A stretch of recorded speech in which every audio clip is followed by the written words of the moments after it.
Ah! Hello! Hello, chat. Oh, thank you so much for the super chat, revolutionary comrade. That's right, we're starting. We're starting. Hello, hey, Yuhin Tom. What's up, Bigfoot? Bigfoot. Welcome to the stream. Hey, Lee Rams. Six Valrock. What's up, Six? Glad you could join. That's a cool name. Six Valrock. Hey, Dee Dee. Glad you could join. What's up, Drift? Welcome back. Welcome back.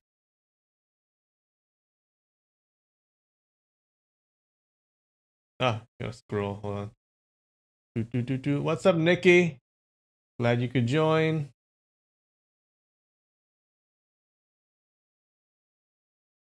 Dum, dum, dum.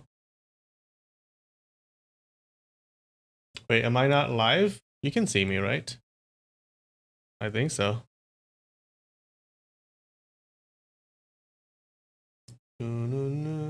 What's up, Willa? Glad you could join.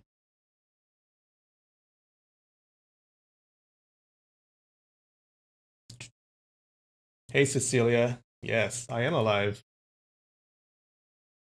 I have a bit of a delay. Shit. Why does this happen? Let's see. No, I am off the VPN. What's going on?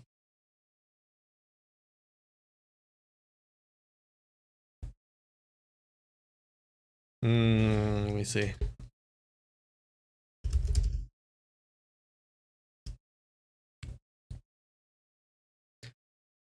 I don't know what to do. Maybe it'll just get better. Just give it a little time for the stream to, I don't know, to heal itself.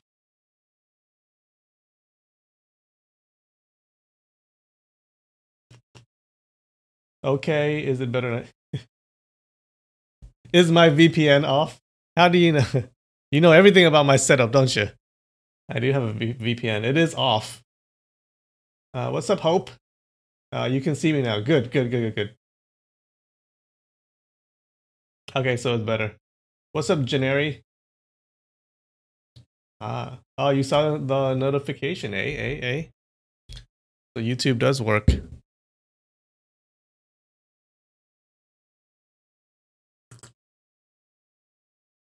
Yeah, and YouTube, the stream needs some time to warm up, you know? It just woke up. It just needs to go brush his teeth.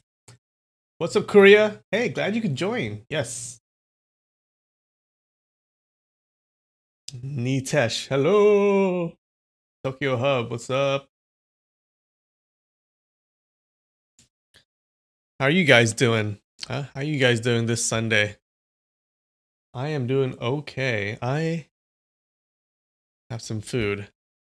So you know, I'm kind of suffering for you guys because you know, I bought a bunch of snacks, Japanese snacks last week, but I can't open them. I'm waiting for I always wait for the stream to open them, right?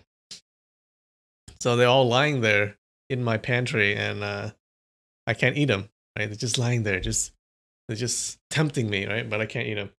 So luckily it's a stream so I can open one of the food and I can eat. All right, this is honestly, this is Pringles, right? This looks very much like Pringles. But apparently it is called Chip Star potato chips. It don't look like a star to me. But we shall see what it is. Oh, wow. Okay. Yes. Oh no, why? Is this necessary, you guys? I don't think I need to do that. That is too much packaging. Ugh.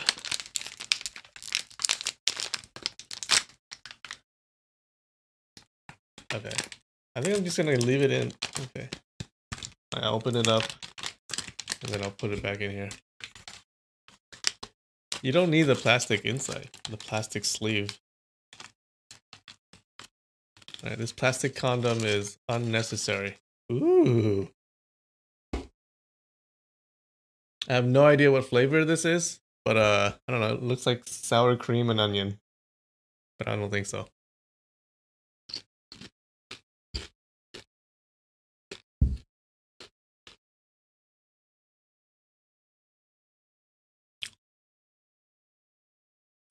It's just salt. It just tastes like salt, and it tastes exactly like Pringles.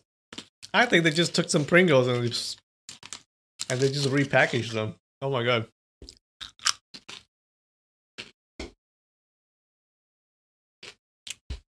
It's exactly like Pringles.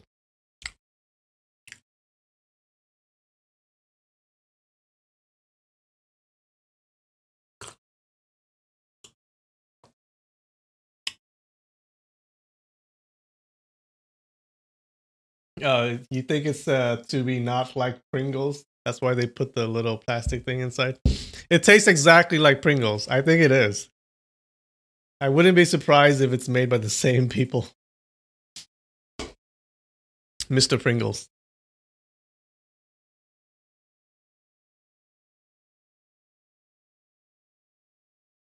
A bunch. That looks like a bunch of sand matched up together. Okay. Yeah, it's Pringles, but in a Japanese packaging.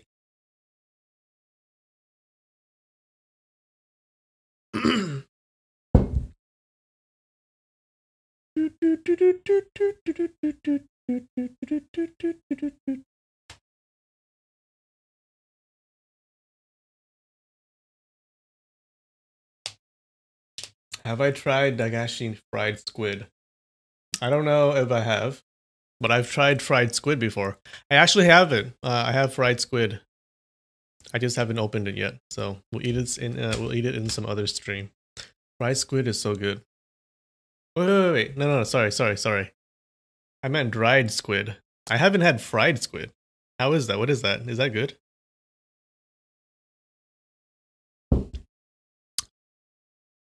Let's look it up. What is that?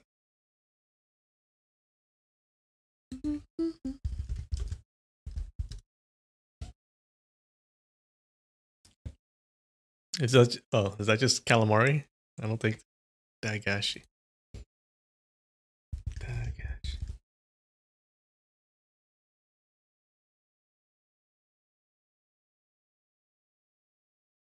Oh, ew. What?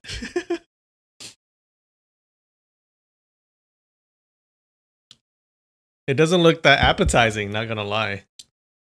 But is it good? Okay, I'll keep that in mind then.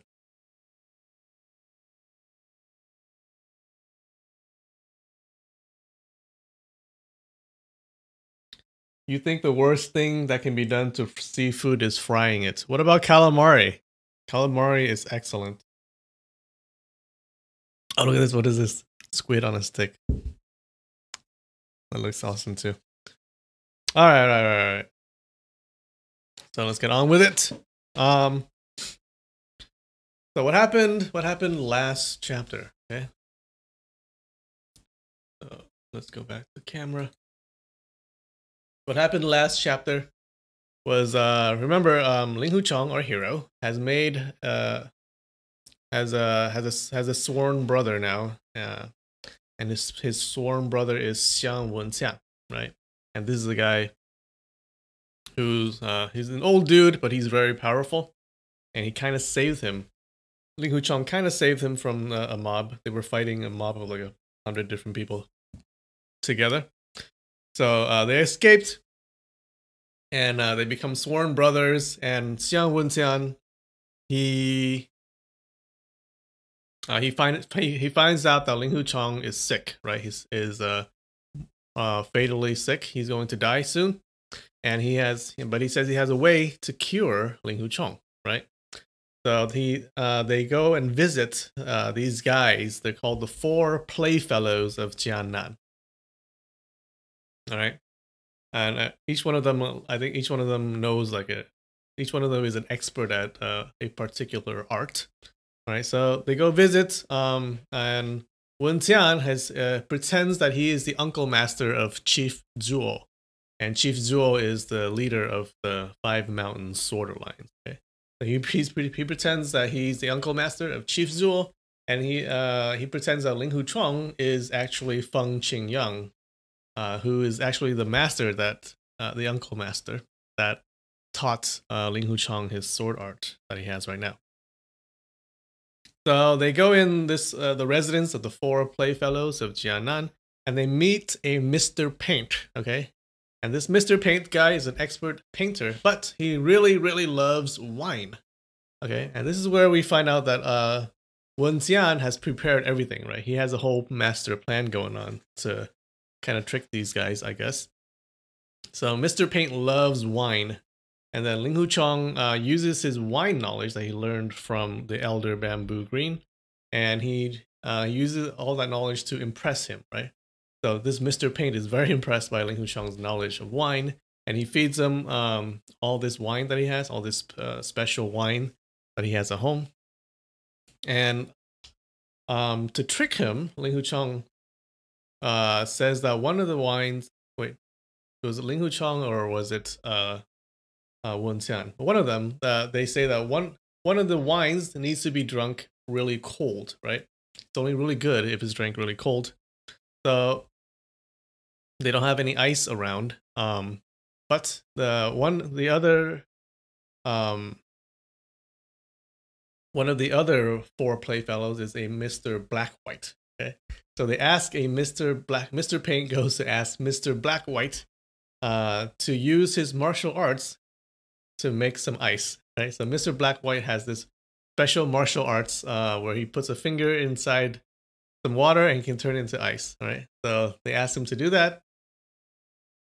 He does that. And now Mr. Blackwhite, this guy also loves something. He loves to play Go, right? The game of Go. He loves to play that. And then Wen Xian says that he knows some moves from a really famous mythical Go match, right? And he starts teaching these moves, and Mr. Blackwhite is all super impressed, and he's like, "Oh my god, these are really good moves." But Wen Xian doesn't show him all the moves, right? He's kind of being, you know, secretive about it. He doesn't show him all the moves, and this kind of frustrates Mr. Blackwhite. And Mr. Blackwhite is like, "Okay, fine. What do you want, right? I know you want something because you're not showing me all the moves." And Wen Xian says, "I don't really want anything. I just want to make a bet, right? I want to make a bet that no one in this residence can beat Ling Hu Chong in sword arts." Okay. And the bet is that if Ling Hu Chong loses, then Wen Xian will give them this really beautiful painting that he has in his bag, right? I think he actually stole a bunch of this stuff to prepare for this plan, right? So, yeah, so if Ling Hu Chong loses, Wen Xian will give them this beautiful painting, and he will probably give Mr. Blackwhite all of the rest of the moves of the Go match, right? But we don't know. So we know that if they lose, they have to give them this painting, which isn't really that bad. But we don't know what happens if they win. I don't think they've said that yet. So yeah, that's what happened last week. How's that?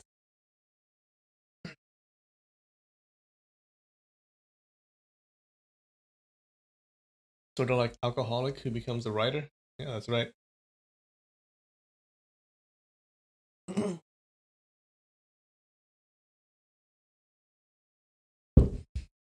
No, sushi can be cooked. It sure can. Yeah, have you had a lion roll, like a Lion King roll or something? I think that's what it's called, where they cook it.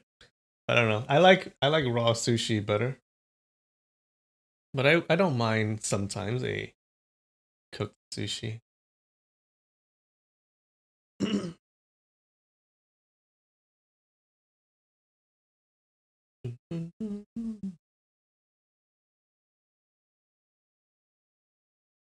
Ling Hu Chong has made another boob friend. Yep. Yes, he has. All right, let's do this.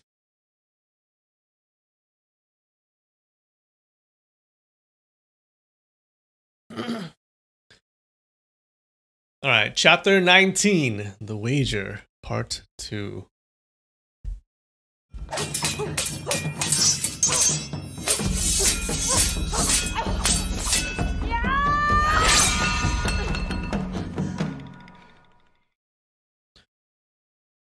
Old Tong, turned out your kung fu is so excellent. It's probably on par with mine, he praised. Fourth master must be joking. Aside from the skills in sword arts, the four masters of the Plum Manor are invincible in any other kind of kung fu. I, Tong Hua Jin, am just a nobody. How could I ever be compared to the fourth master? Xiang Wenqian replied. Why did you say aside from the skills in sword arts? Are you so sure that my swordsmanship is not up to his? Mr. Paint pulled a long face. Two masters, what do you think of this work of calligraphy? Xiang Wenqian let out a slight smile and then unrolled the other scroll, which turned out to be a piece of crazy grass style calligraphy with extremely cursive scripts.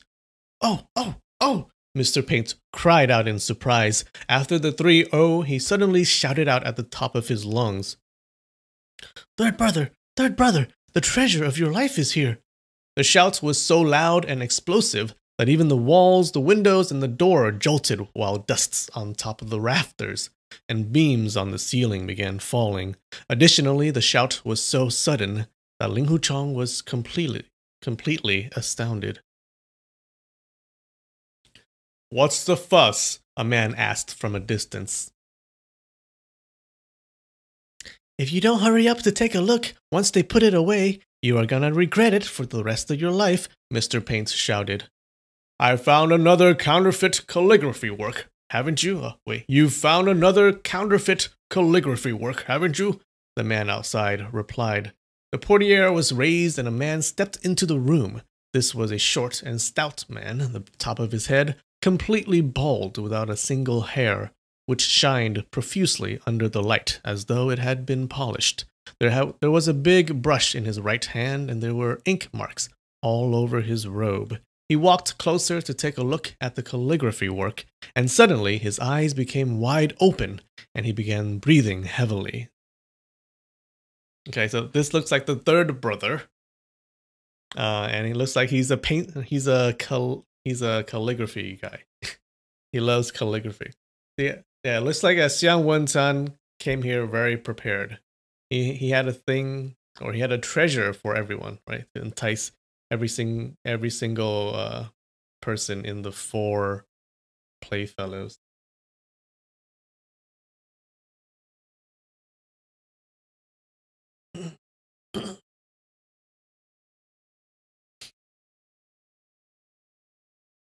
This is authentic.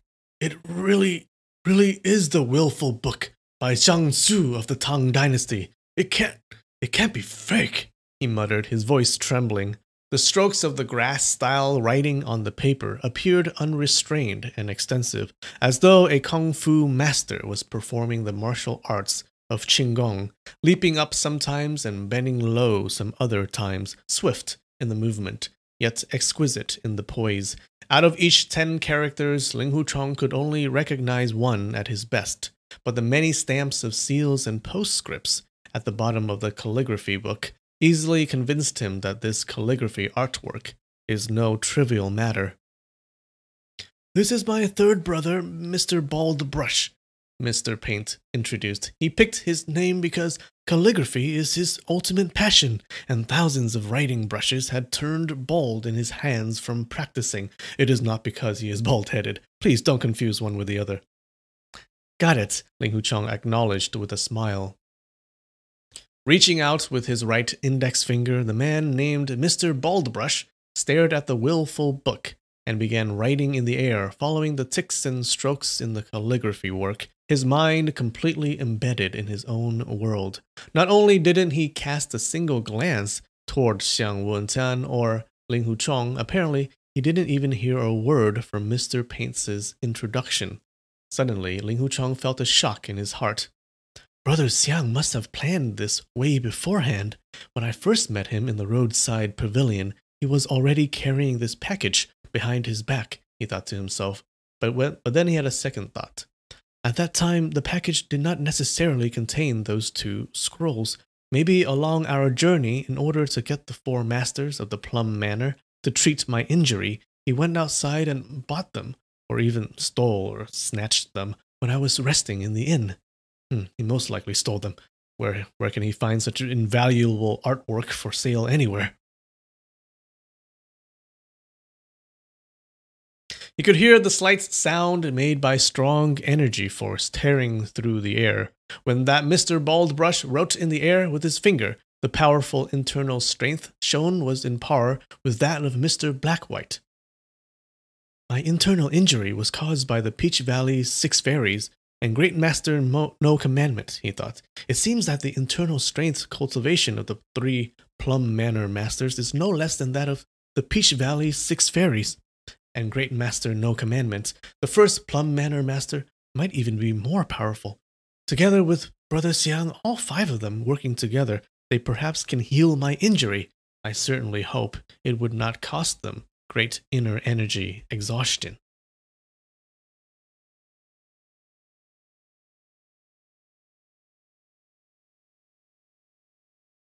I have a great reading voice. Well, thank you so much. That's very nice of you to say. Xiang Wenxian did not wait for Mr. Baldbrush to finish. He quickly rolled the willful book back into a scroll and put it back into the package. Mr. Baldbrush stared at Xiang Wenxian in great disbelief. After a long while, he finally said, "What do you want in exchange?" "I don't want to exchange it for anything." Xiang Wenxian shook his head. "How about the 28 moves of Stone Drum Acupoint Hitting Brush Kung Fu?" Mr. Baldbrush proposed. "No!" Mr. Blackwhite and Mr. Paint shouted in chorus. Remember, so he wants to trade his martial arts moves for the calligraphy book, right? And if you remember from last time, Mr. Paint also traded 3 of his moves for what? For some wine. Or some special way of making wine? Something like that. "Yes, why not? If I could use it in exchange for this genuine crazy grass work of Jiangsu, why should I feel pity for losing my stone drum acupoint hitting brushed kung fu?" Mr. Baldbrush disagreed. "No." Xiang Wenxian shook his head once again. Then why did you show it to me?" Mr. Baldbrush asked anxiously. Well, my mistake then. Third Master, just pretend you have never seen it before," Xiang Wenxian answered. "But I have seen it. How can I just pretend that I have never seen it?" Mr. Baldbrush rejected.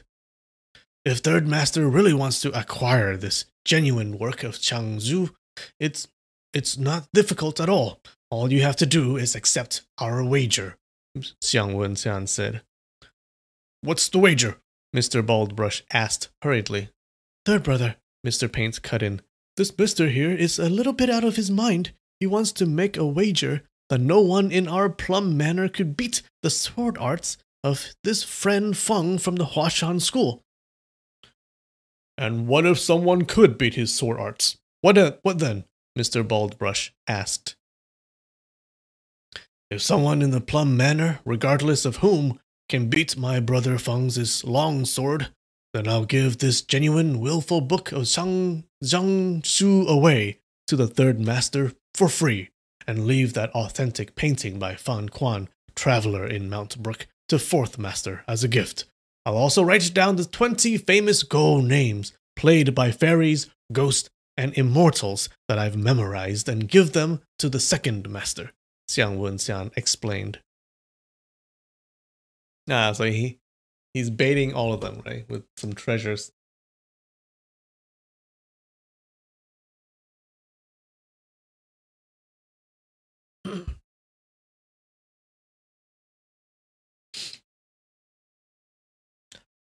"How about our big brother? What are you giving to him?" Mr. Baldbrush asked.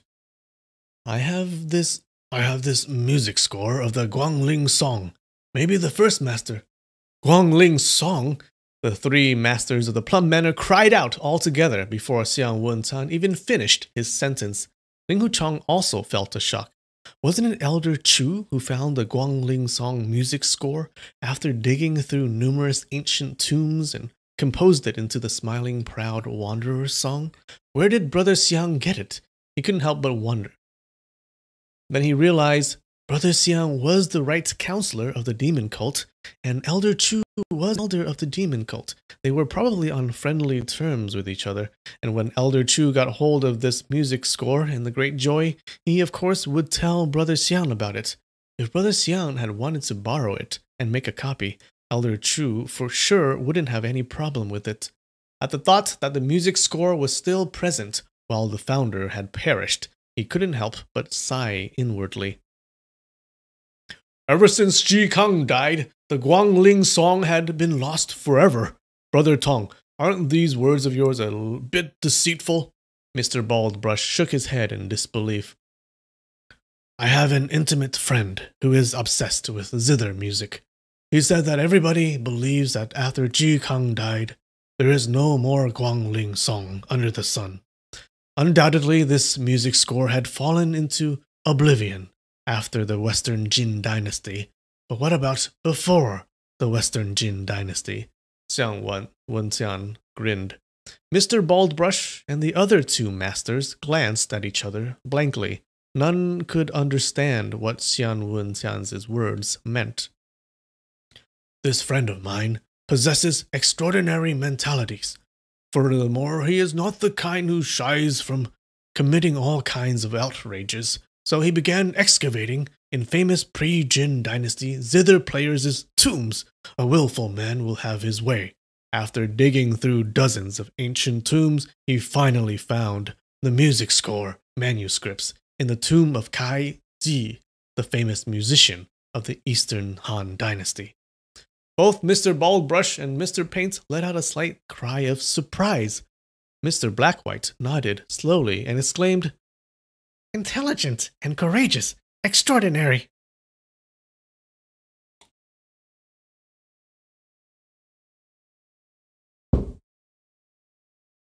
Oh god, define portiere and oblivion. Portiere seems like a door, a doorway. Either a doorway, a door, or like one of those, what do you call those?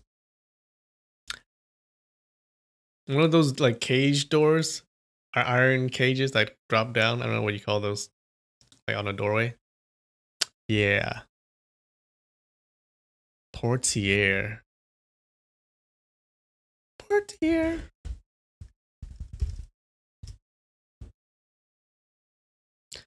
Oh, it's just a curtain hung over a door or doorway. Ah, god damn it, it's not a door, it's a curtain. Alright. That's one song. Oblivion? How did you define oblivion? Like a void? Like when you I think I know the word. When you die, you enter oblivion. Like, I'm gonna say a void or nothingness. Oblivion.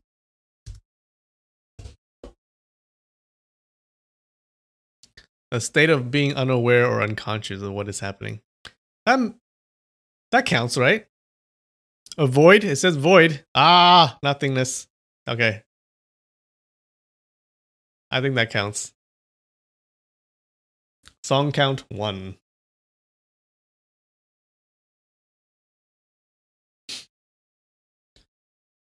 Alright, so he has this music score, and he's using that to entice the biggest brother. The eldest brother, right? We haven't met him yet.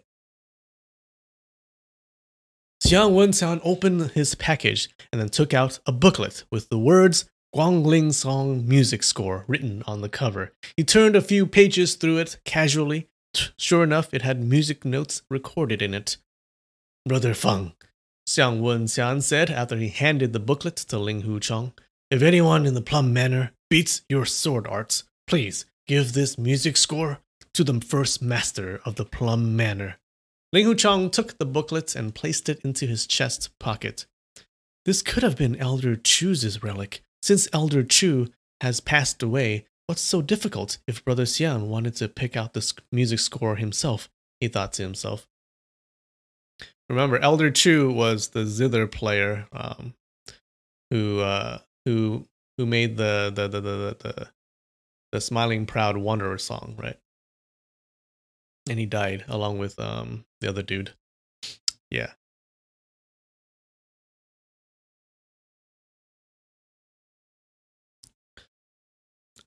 Brother Fang here is well accomplished in the art of wine. His sword skills must be just as excellent, but he is only a young man. It's hardly possible that within our Plum Manor... Isn't that a bit ridiculous? Mr. Paints grinned. If it is true that no one within our Plum Manor can overcome young hero Feng, what do we lose? Mr. Blackwhite asked. Although Ling Huchong had the agreement with Xiang Wenxian beforehand that he would let Xiang arrange everything, he didn't expect things to turn out this way, and felt that Xiang Wenxian had gone a bit too far. Weren't they here to ask for a healing treatment? How could they be so arrogant and belittling the hosts so much? Besides, he had lost all his inner strength. How could he be a match for these very capable masters of the Plum Manor? At that thought, he opened his mouth. Brother Tong always likes to make jokes. How dare I, an insignificant junior who lags greatly behind in the understanding of martial arts, deliberate sword arts, and exchange moves with the masters of the Plum Manor. These polite remarks are of course necessary, otherwise people would have called you a conceited swordsman, Xiang Wenxian said. Mr. Baldbrush didn't seem to have heard any of these words. Instead, he muttered, 3 drinks turns Xiang Su into sage of grass. Bearing his head before nobility, he showed no class. Wielding his writing brush, he pours clouds into papers in a blast. Second brother, Jiang Su was known as the Sage of Grass, the ultimate master in the grass-style calligraphy. This is how Du Fu wrote about him in the poem 8 Drinking Saints' Song. He was also one of the 8 Drinking Saints. Just by looking at the willful book, you can probably imagine how he waved his writing brush about after drinking to his heart's content. Oh, it is so powerful and unstrained that a heavenly steed soaring across the skies. Just brilliant, just brilliant. Yep, if he likes to drink, then he must be an awesome guy. And of course, the stuff he writes can't be bad at all, Mr. Paints agreed. Han Yu also wrote about Jiang Su in his poem Joy, Anger, Shame, or Uneasiness, Depression, Sorrow, Happiness, or Leisure, Hatred, or Aspiration. Inebriated and tipsy, when discontent is felt in the heart, he let it flow through his writing brush in grass style. They're all reciting like poems and stuff. This mister and we are just of the same kind. When discontent is felt in the heart, let it flow in writing the grass style. As if with a flick of the sword, happy we become. Oh wait. Oh shit. Wait, that was Mr. Baldbrush talking. Mr. Baldbrush continued. Raising his finger once again, he began writing in the air.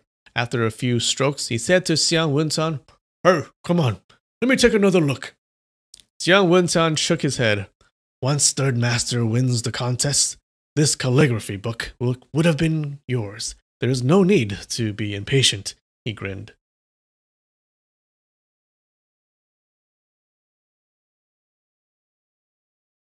Define belittling? Belittling means like you're insulting. You're putting down someone. You're belittling them.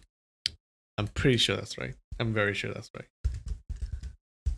Belittle. Yeah, it makes something seem unimportant. Denigrate. Disparage.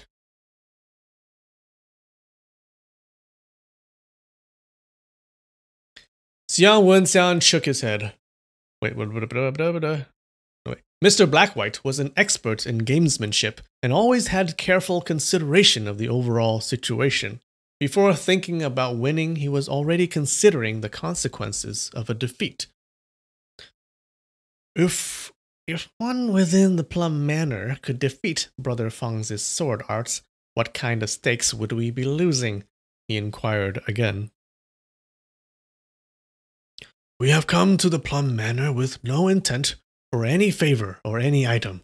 All Brother Feng wants is to come to the ultimate summit of world martial arts and have the opportunity to exchange the understandings of sword arts with the best martial artists in this world. If, with any luck, we end up winning the contest, we'll turn around and leave right away without asking for any stake from you. Xiang Wenxiang answered. I see. This hero Feng has come for fame.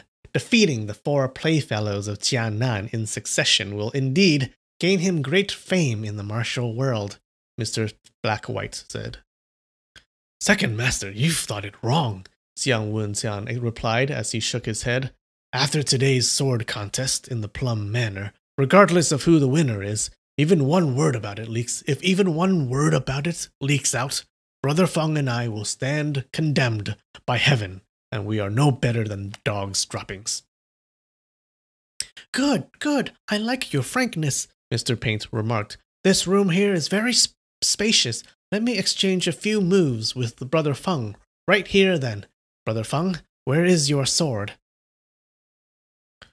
We are not bold enough to bring weapons to the Plum Manor, Xiang Wenxiang replied with a smile. Bring me 2 swords, Mr. Paint shouted out.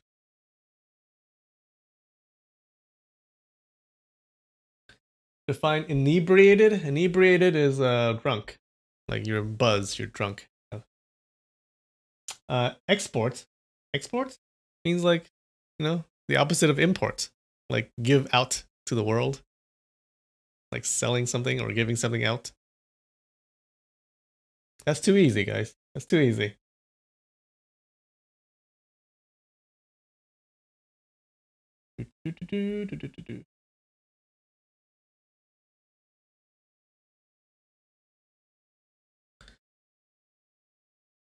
Someone answered from outside the room, and soon Ding Jian and Shi Lingwei returned. These were the people who met them at the front door, right? So these were kind of the servants, but these two are also, I guess, good martial artists in their own right. But in this place, they're just basically servants or assistants, whatever. Each holding a sword with both hands. Walking in front of Mr. Paint, they bowed and presented the swords. Picking up the sword from Ding Jian's hands, Mr. Paint said to Shi Lingwei, "Give that sword to him." "Yes," Shi Lingwei acknowledged and then walked in front of Ling Hucheng, holding the sword high with both hands. Feeling very embarrassed about this entire matter, Ling Hucheng turned his head and glanced at Xiang Wenxiang. The 4th Master of the Plum Manor has reached the acme in the understanding of sword arts. Brother Feng, even if you could only learn one move or one technique from him, you would still benefit from it the rest of your life, Xiang Wenxiang affirmed. Ling Hucheng knew that under the current circumstance, this sword contest had become inevitable. Having no other alternative, he took the sword with both hands, bowing slightly.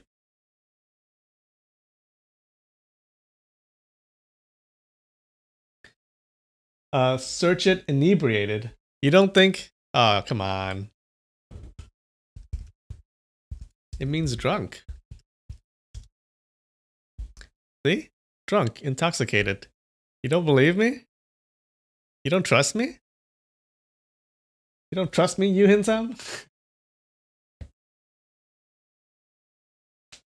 Acme means peak. The peak. So the acme of perfection means the peak of perfection.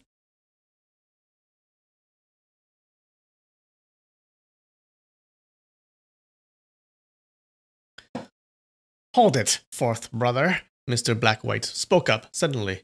This Brother Tong here has put up a wager that no one in our Plum Manor can defeat Brother Feng. Ding Jian also knows how to use a sword, and he is also part of the Plum Manor. You don't necessarily have to do it yourself. The more confident Xiang Wenxiang sounded, the more worried he became. So he decided to let Ding Jian take the challenge first and test the waters. He knew that Ding Jian possessed excellent skills in sword arts. Besides, Ding was only a servant in the Plum Manor. Even if Ding lost the fight, there would have been no harm done to the great name of the Plum Manor. And with this test, they would be able to tell how good or bad this Feng Zhang's skills in sword arts actually were.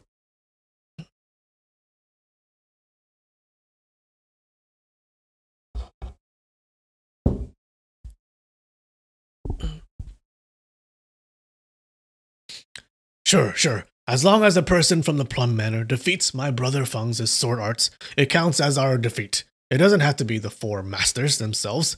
Brother Ding here has earned the nickname Straight Line Lightning Sword in the martial world. His sword moves are so fast. Such speed is rarely seen in the world. Brother Feng, it would be good for you if you check out the Brother Ding's Straight Line Lightning Sword first. Xiang Wenxian did not object. Mr. Paint tossed his long sword toward Ding Jian. If you lose, you'll be going to Turpan to transport wine for me as your punishment, he grinned. Ding Jian caught the long sword with a blow. With a blow? I think they mean with a bow, and turned toward Ling Huchong. Ding Jian here. Thanks, Mr. Feng, for the chance of the sword match, he said. A short ring echoed as he drew his sword.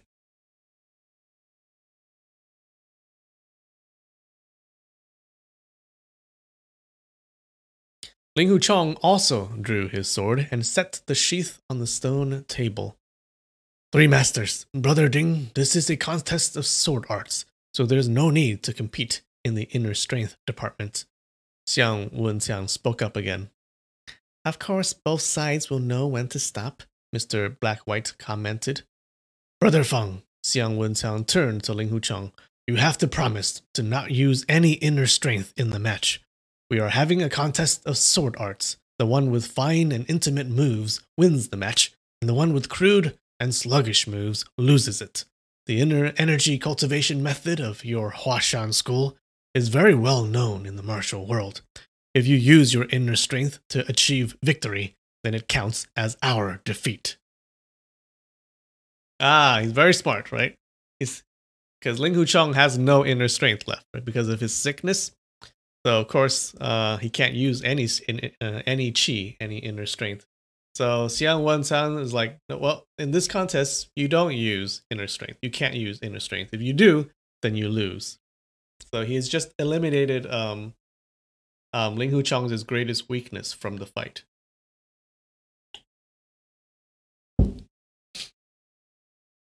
Ling Huchong almost laughed at these words. He thought to himself, Brother Xiang knew very well that I don't have any bits of inner strength. He is using these words to trick them.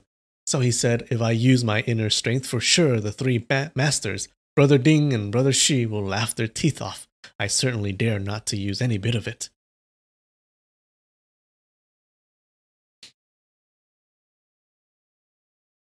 We've come to the Plum Manor with complete sincerity. If Brother Feng keep sticking to etiquette and being too modest, that would be disrespectful to the four senior masters. Everyone in the martial world knows that the divine arts of Violet Twilight of your Huashan school is far superior to the inner strength cultivation method of our Songshang school. Brother Feng, why don't you stand in these two footprints of mine when you spar with Brother Ding and make sure you don't move your feet? After these words, Xiang Wenxian took a few steps aside, and two footprints, each almost 2 inches deep, appeared on 2 bricks on the floor. It turned out that while he was speaking, he had shifted his inner strength to his feet and stamped 2 footprints on the bricks with sheer force. Excellent Kung Fu! Mr. Black-White, Mr. Bald Brush, and Mr. Paint cheered in chorus. Seeing how Xiang Wenxian had shifted his inner strength to the bottom of his feet as he spoke without turning a hair, and there was not a single broken brick piece in the footprints he created, while the depth of the 2 footprints were exactly identical, and the footprints were so smooth as though someone had carved it out carefully, they could tell that Xiang Wenxian's inner strength had reached an incredible level, which was way above the inner strength level of their own.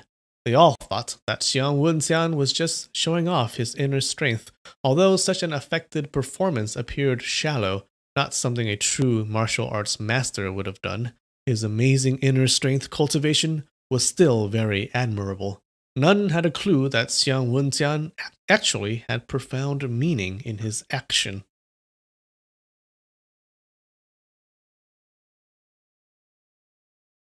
Ling Huchong had no problem understanding Xiang Wenxian's behavior, Xiang had been propagating that his inner strength cultivation was superior to that of Xiang's. If Xiang's inner strength had been so extraordinary, then his could only have been more formidable. And then when the match started, his opponents would not be bold enough to use inner strength against him, fearing of bringing disgrace to oneself. Besides, except for the skills in sword arts, he was no good in any other kung fu skills, and leaping and springing about were certainly not his good qualities. By standing in the two footprints and only using sword arts in the spar, he could easily hide his inadequacy. When Ding Jian heard Xiang Wenxian suggesting Ling Huchong to have the sword fight with him while standing still in the two footprints, he couldn't help but feel greatly annoyed by the obvious contempt. But the profound inner strength Xiang Wenxian showed by leaving footprints on bricks also astounded him. If they are bold enough to challenge our four masters, they could not have been ordinary. If I can get a draw out of the fight, I would have made a great contribution to the plum manor of the Lone Hill, he thought to himself. He used to be an extremely arrogant swordsman in former years, but later he encountered a very formidable enemy. He was taken prisoner and was put through many torments. Fortunately, the four playfellows of Jianan rescued him and set him free. That was when he decided to join the Plum Manor and willingly took on the job of a servant. After so many years, the fierceness and boldness inside him had almost died out completely. Brother Ding, please. Ling Huchong stepped into the footprints made by Xiang Wenxian and said with a smile, Please, excuse my lack of manners. Ding Jian apologized. He brandished his long sword transversely, and suddenly a long white flash shot across everyone's eyes like a lightning, accompanied by the slight sound of the blade cutting through the air. Although he had been living in seclusion in the Plum Manor for over 10 years, his kung fu skills had not declined a bit. The sword art he used was named the Straight Line Lightning Sword Art, and every time when a move in the sword art form was executed, it looked as though a lightning had just shot across the sky. The dazzling effect was so dramatic that it would have easily stunned the opponent and put fear in his heart. The formidable enemy that had once defeated him was a blind loner robber. Because the man was completely blind and used his hearing to detect Ding Jian's sword moves, the awe-inspiring atmosphere created by the straight line lightning sword had no effect on him. At this moment, when he put the sword art to good use, suddenly the entire room had been filled with the dazzling lightning flares. Wait, so every sword move, every slash and every cut, there's like looks like a lightning flash.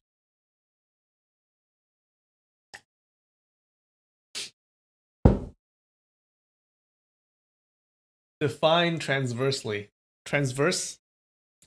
I think it means horizontally. Transversely. Horizontally. Come on. Come on. Transverse. Transverse.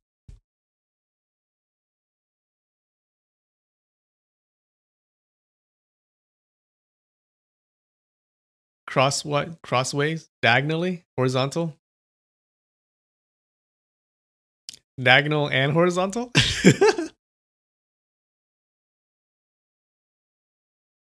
Extending across something.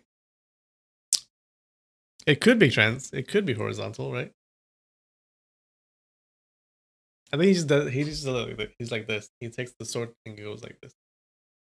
Because I've seen them do that in movies before. Dun dun dun. You want to look some more? Transversely.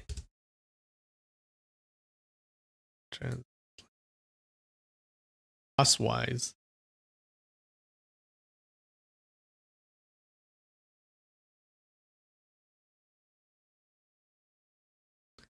Line extending across or in a cross direction. Yeah, right?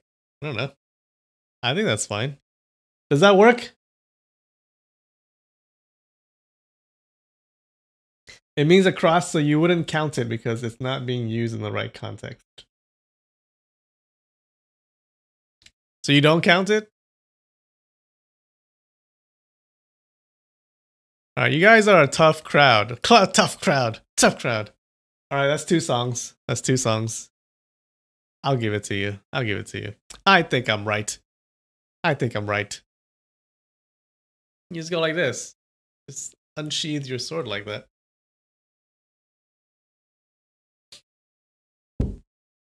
All right, let's see what this guy with the lightning sword does. But only after the first move of the straight line lightning sword was put to display, Ling Huchong had identified 3 major flaws in the sword art. Ning Jian didn't rush with his attack and simply waved his sword about as though he was showing a good amount of manners to a guest of the manor, when in truth he really intended to dazzle and slacken Ling Huchong so he would not be able to withstand the sharp attacking moves following behind. By the time Ning Jian was on his 5th move, Ling Huchong had already counted a total of 18 flaws in his sword moves. So he's like an expert now, okay? Because of his martial arts training, he can see all of the anything bad about the other opponent's martial arts. He can just spot right away. "Excuse me," he said as he thrust his longsword out at an oblique angle. At the moment, Ning Jian was in the middle of sweeping his sword from the left to the right in a rapid swing. Although the blade of Ling Huchong's sword was still 2 feet and 6 inches from his wrist, but the swing would have sent his own wrist toward the naked blade, and since the sweep was too rapid and carried too much strength, it was already impossible to take it back. "Look out!" the 5 bystanders called out in unison, as if by prior agreement. Mr. Black-White happened to be holding 2 game pieces, one black and one white, in his palm.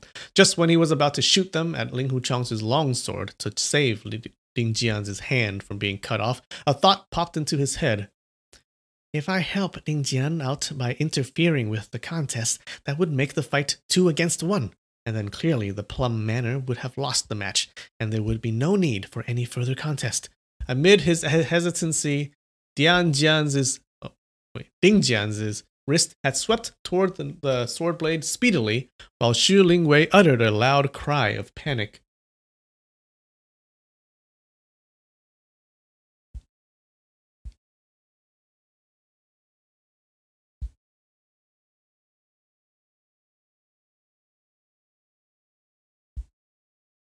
Hey, Lin, for me, can we know who's that lucky guy who's your editor? He's just a dude. I don't think you know him. Like, yeah, there's no reason that you would know him. He's a guy, he lives in London. He lives in the UK. He's pretty good, right? Yeah. We've been working together for a couple of videos now. He's pretty good. I like it. I like it. Alright, so let's continue with this fight. So many interruptions. At the fraction of the second, Ling Huchong turned his wrists gently, turning the blade of the sword sideways. With a light clap, Ning Jian's wrist hit the flat side of the sword, and to all the audience's pleasant surprise, his wrist didn't suffer even the slightest damage. Only after a short daze did Ning Jian realize that his opponent had really shown great leniency. Within that fraction of a second, he had been fortunate enough to keep his hand. If his wrist had been cut, all his kung fu skills would have been ruined. Covered with cold sweat, he bowed down deeply. "I am utterly grateful for the mercy Hero Feng had shown with his sword." "I don't really deserve it," Ling Huchong also bowed back. Witnessing how Ling Huchong had turned his longsword to spare Ning Jian from bloodshed, Mr. Black-White, Mr. Bald-Brush, and Mr. Paint all felt their favor toward Ling Huchong growing rapidly. Mr. Paint poured a cup with wine and then raised it with both hands.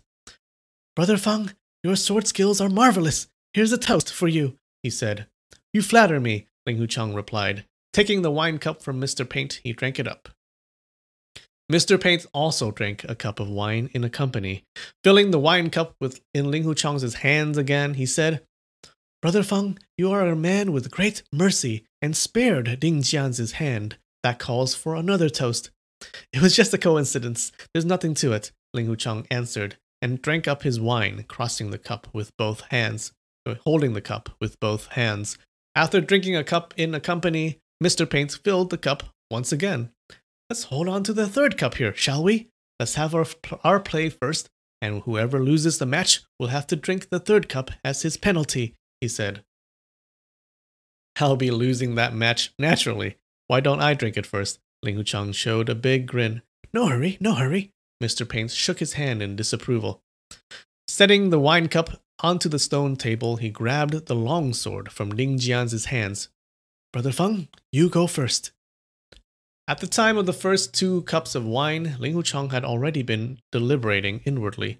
He claims that he is addicted to, firstly, the art of wine, secondly, the art of painting, and thirdly, the art of the sword, that his skills in the sword art had to be very exceptional. Judging from that celestial beings painting of his at the reception hall, the strokes are no doubt swift and fierce. However, it seems that he had some problem disciplining himself. If his sword moves are comparable to his painting techniques, then they must have many flaws. Bowing down respectfully, he said, Fourth Master, I beg for your clemency. Don't be too modest. Go ahead, show your moves, Mr. Paint said. Yes, Ling Huchang answered. Raising his long sword, he thrust it at Mr. Paint's shoulder. The thrust was both skewed and tremulous. It obviously carried no strength, nor did it follow any methodical sword art principles. There simply could not have had a sword move like this amongst all possible sword arts in the entire world. What the heck is this? Mr. Paint cried out, astounded. Since he knew that Ling Huchang was a member of the Huashan Sword School, he had been pondering over the many sword art forms of the Huashan School in his mind. Who would have thought that when the first move was shown, it was nothing like it? Not only wasn't it a move from the Huashan style sword arts, it couldn't even be called a sword move. Ever since Ling Huchang studied the art of the sword from Feng Qingyang, he not only learned the world prominent Dugu 9 swords, but also grasped the overcoming a move without a move, the ultimate gist in the art of the sword. This gist and the theory behind it, the Dugu 9 swords supplement each other.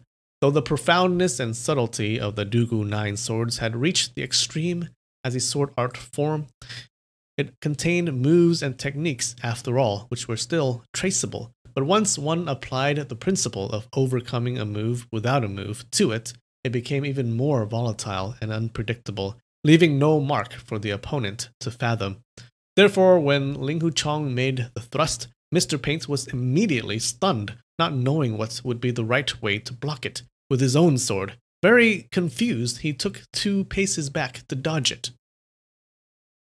When Ling Huchang made Ding Jian threw down his sword and gave in with only 1 move, although Mr. Black-White and Mr. Baldbrush both praised Ling Huchang's sword skills inwardly, neither of them found the result surprising, thinking that if he was bold enough to challenge the Plum Manor, it would have been ridiculous if he couldn't even defeat a servant of the Plum Manor.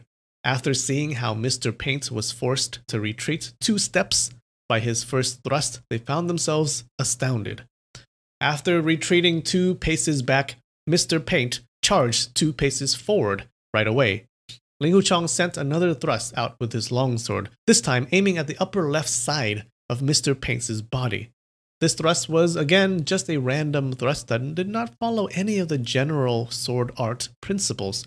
Mr. Paint wanted to fend it off with a side swing of his sword, but before the 2 swords even collided, he immediately realized that the opponent's sword tip had shifted into a slanting angle, pointing toward the lower right costal region. It was wide open, and if the opponent took advantage of this weakness in defense, the situation would be beyond redemption. That meant the block would be very unwise. In desperation, he changed his move instantly. With a quick push to the ground, he sprang backward over 10 feet. Excellent sword skills, he shouted out and charged forward once again without any delay, putting his entire weight behind the sword. He drove the blade toward Ling Huchang in great speed. This was a thrust with overwhelming power. Noticing an obvious flaw at Mr. Paint's bending right arm, Ling Huchang swung the longsword in no time and chopped toward his right elbow. If Mr. Paint did not change his move midway, then his right elbow would be cut off before he could incur any damage to his opponent. But Mr. Paint was a true swordsman with great skills. In the great hurry, he quickly lowered his wrist and thrust his sword at the floor. Relying on the counter force from the floor, he flipped backward and landed steadily in over 20 feet. So you see what's going on. Every time, for every move, this guy had to jump backwards, right? He didn't really engage Ling Huchong in any sword moves. He just every time Ling Huchong did a move, he just jumped backwards. At this time, his back was only a few inches from the wall. If he had used a little bit more strength when he executed the backflip, his back would have collided with the wall, which would have undoubtedly put a big dent on his reputation as a martial arts grandmaster. But even so, the escape was simply too awkward, and his face showed some slight purplish red from the rush.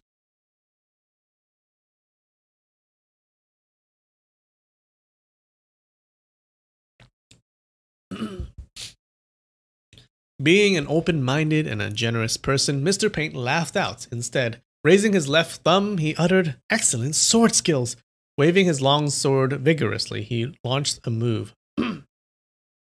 White Aurora shooting the sun, which was then changed to willow wickers fluttering in the spring breeze, which in turn changed to the mounting flood dragon and the soaring phoenix.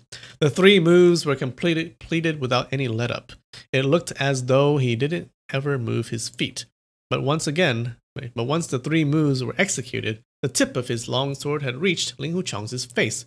Ling Huchong tilted his sword and smacked down gently the flat side of his sword, pushing down against the middle ridge of Mr. Paint's long sword. The gentle smack was executed with such accuracy in its positioning and timing.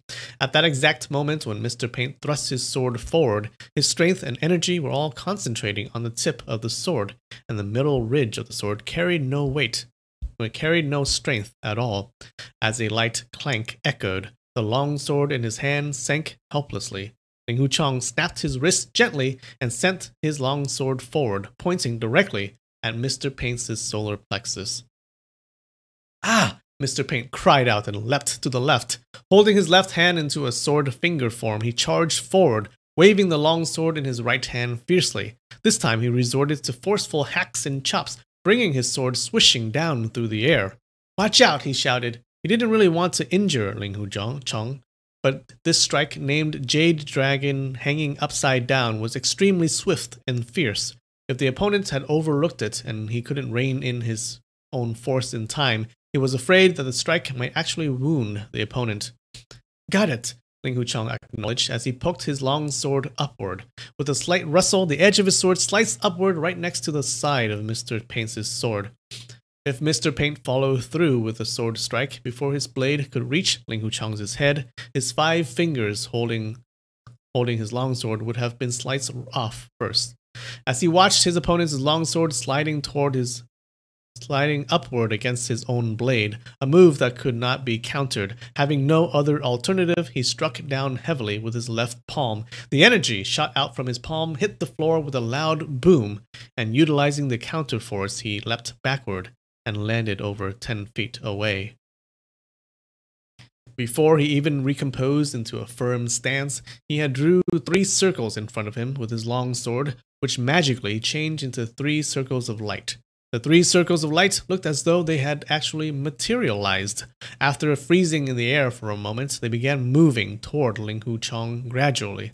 At the first look, these sword energy-turned circles of light did not appear as swift or fierce as the straight-line lightning sword, but the energy released easily filled the entire room and everyone felt the chilling force coming from them.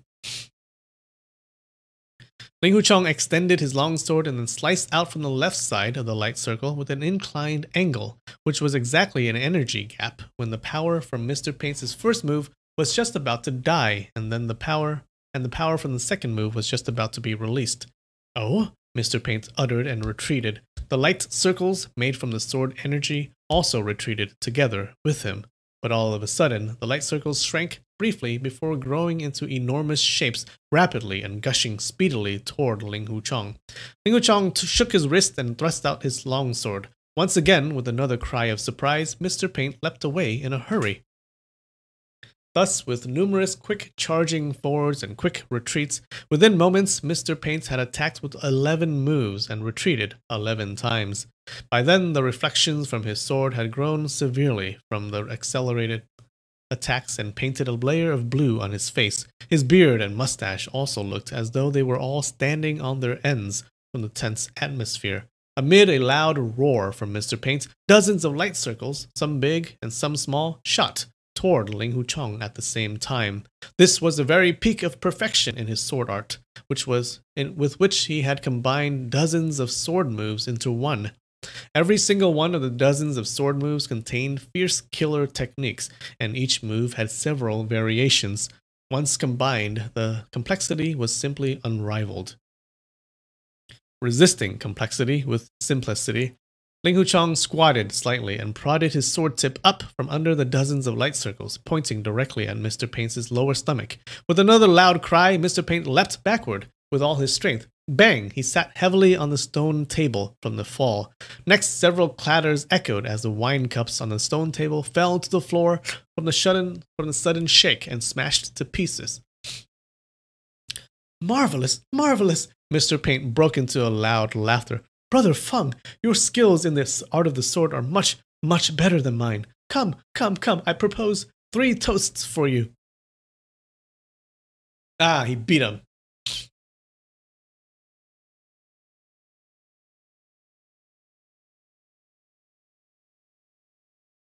Alright. Let's take a break, guys. I think I've been reading for a while. Take a 5-minute break, and we'll be back, okay?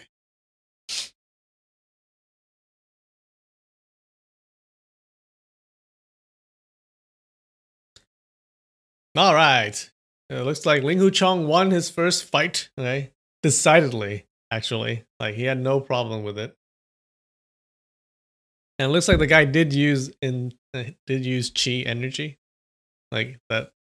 The friggin', like, the energy balls or the energy circles that he made in the air. That's not just sword art, right? That's like using your chi, which he wasn't supposed to do, I think. But, yeah.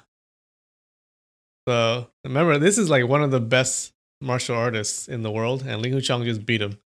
Now, obviously, he didn't. The contest was skewed in Ling Huchong's favor, right? Because you're not supposed to use any inner energy. You're supposed to use martial arts. But yeah, but his sword skills are like better than this guy who's among one of the best.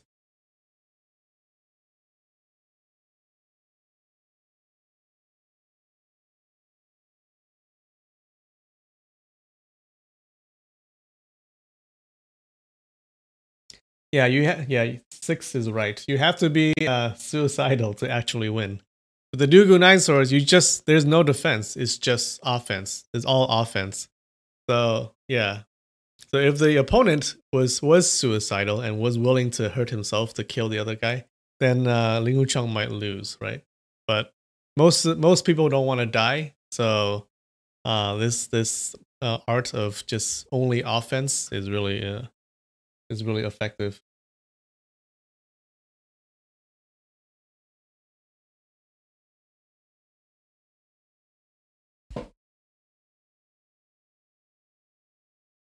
Mr. Blackwhite and Mr. Baldbrush knew very well about their fourth brother's attainments in the art of the sword, but without ever stepping out of the footprints made by Xiang Wenxian, Ling Huchong successfully forced Mr. Paint back 18 times during his 16 attacking moves. The incredible sword skills Miss Ling Huchong had shown here were both admirable and frightening. Mr. Paint filled the wine cups and drank 3 cups together with Ling Huchong.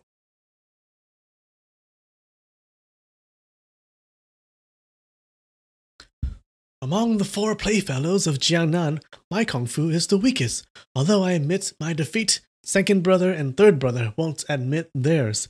Probably they'll want to check you out themselves, he said.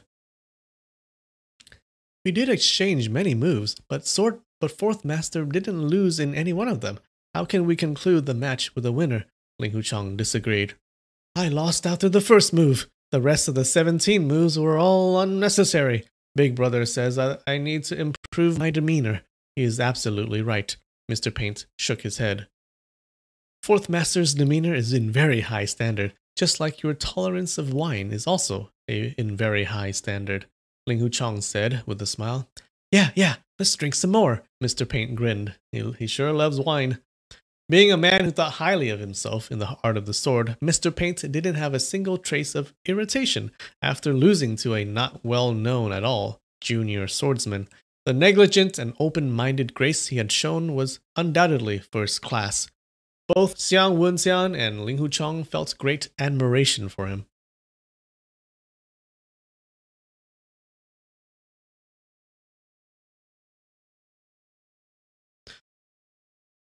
Sure. Will you please go and get me my bald brush? Wait, this is a bald brush guy. Sure. Will you please go and get me my bald brush? Mr. Bald Brush said to Xu Lingwei. Xu Lingwei answered and went out. Soon he returned with a weapon, and then presented the weapon to Mr. Bald Brush with both hands respectfully.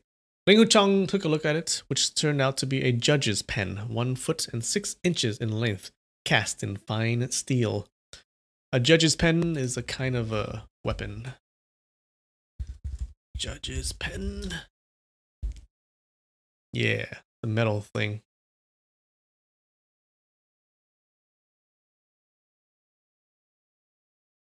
I don't know how you fight with this thing. It seems like you're more likely to hurt yourself. But yeah, look at this dude. Look at that guy. Oh yeah.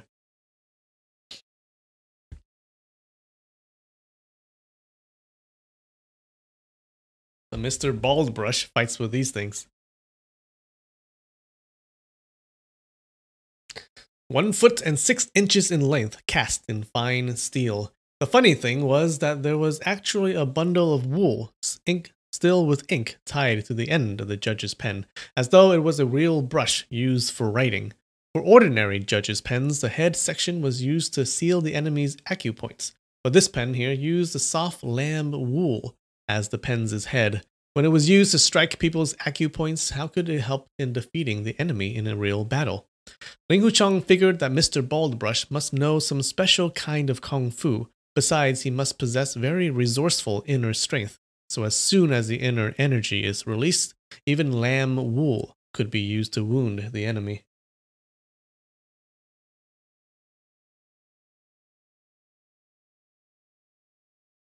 He has good taste in weapons? I guess he does.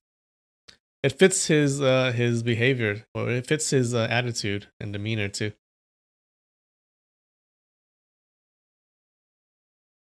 He's also a calligrapher, so yeah, he uses it as a brush. Brother Feng, are you still going to stay in those 2 footprints? Taking the judge's pen into his hand, Mr. Baldbrush asked with a grin. Ling Hu Chong took 2 steps back at once. I dare not. I am a junior, asking pointers from a senior master. How dare I be overconfident? He bowed. There you go, Mr. Paint nodded. When you had the sword contest with me, it was okay for you to stay put, but to fight my 3rd brother, that wouldn't be wise. Mr. Baldbrush raised the judge's pen and smiled. My stroke forms are all created from variations of famous calligraphy artists' masterpieces. Brother Feng is a man well versed in both polite letters and martial arts. I am sure you can easily recognize the way of my judge's pen moves. Brother Feng is a good friend, therefore I won't dip this bald brush in ink. Ling Hu Chong was slightly taken aback, thinking to himself, if he didn't consider me a good friend, then he would have dipped his brush in ink. What's going to happen if he does dip his brush in ink? He was unaware that the ink Mr. Baldbrush dipped his brush in during real combats was actually made from stewing a very special medicinal materials, and after the ink got onto one's skin, the color would imprint deeply under the skin and could never be removed, whether by washing or scraping with a knife. In the former years when martial arts masters had fought the 4 playfellows of Jiangnan, Mr. Baldbrush had been the one giving them the most headaches. If anyone had not been extra careful, he would end up with a circle, a cross, or even a word or two written on his face by Mr. Baldbrush, and then the rest of his life would have been completely ruined. People would rather take a hack or even lose an arm than having him draw things on their faces, only because Mr. Baldbrush saw how Ling Hu Chong showed great leniency in his match against Ding Jian and Mr. Paint had he decided not to dip his brush in ink. Oh, so his ink is like tattoo, so he can fight and during the fight he can just write shit on your face, and you have like the word shit on your face, tattooed on your face for the rest of your life.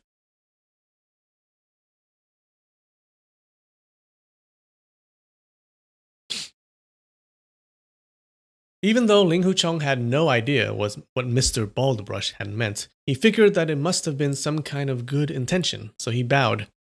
Many thanks for the great kindness. Unfortunately, I am not very literate. I am sure I won't be able to recognize Third Master's brush strokes. Mr. Baldbrush was slightly disappointed. You don't know calligraphy? He said. Okay, let me explain it to you first. The stroke form I am about to use is called General Pei Poem, which transformed from Yan Zhenqing's calligraphy book. There are a total of 23 characters, and each character contains between 3 and 16 moves. Now listen carefully. General Pei, the great lord that ruled the 6 directions, the valiant general that guarded peace in the 9 fields, his war horse was valorous as the dragon or tiger, galloping above the high mound with grand and heroic spirit. What does that mean? Thanks for the guidance, Ling Hu Chong replied, but inwardly he thought, can you explain about the poem or the calligraphy? Wait, you can explain about the poem or the calligraphy all you want. I know nothing about them anyhow. Mr. Baldbrush swung the big pen and pecked 3 times toward Ling Hu Chong's left cheek. These were none other than the first 3 strokes of the character Pei. These 3 pecks were actually fake moves. Raising his big pen high in the air, he was just about to delineate down from the top, when Ling Hu Chong suddenly thrust his longsword out in a preemptive strike and stabbed toward his right shoulder. Mr. Baldbrush was forced into holding his big pen crosswise to block the strike, but by then Ling Hu Chong had already retracted his sword. Their 2 weapons did not collide with each other. Both moves turned out to be fakes. But Mr. Baldbrush was only able to execute half of the first move of the General Pei form and couldn't complete it.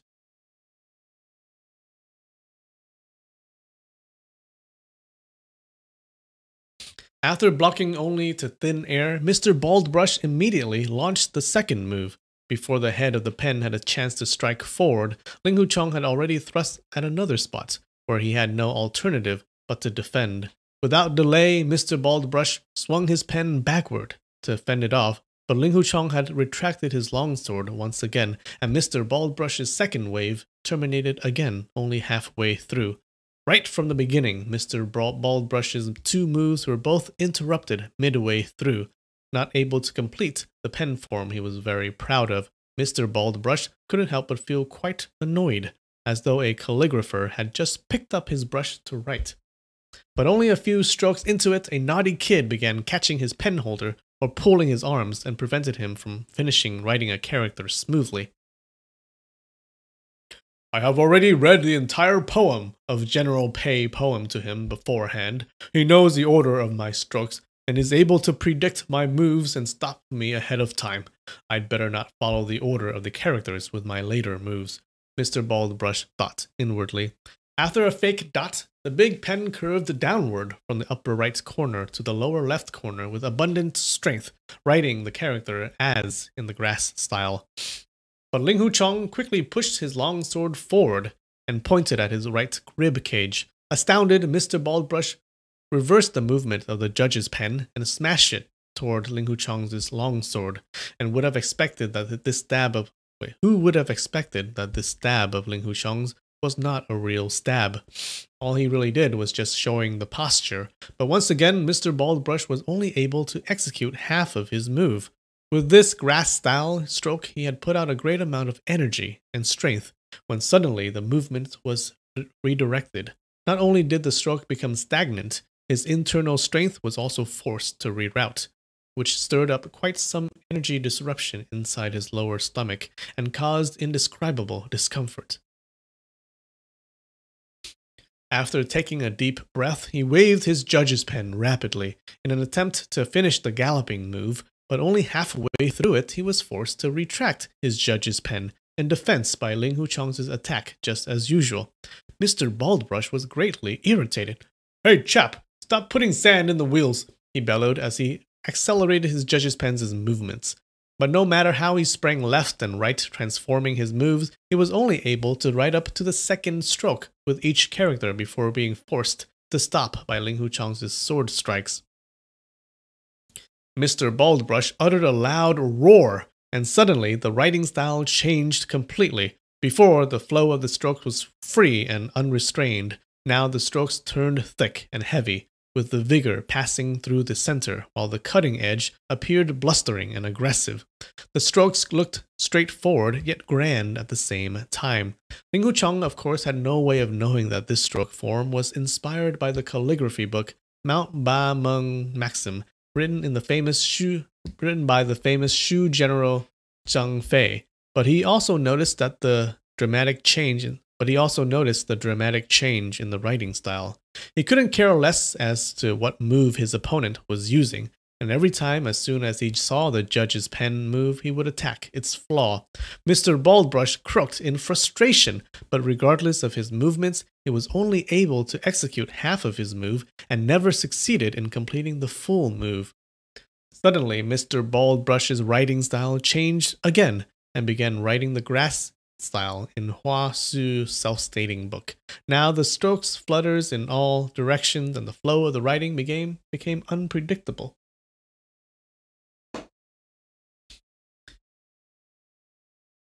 Hua Su's grass style calligraphy by itself was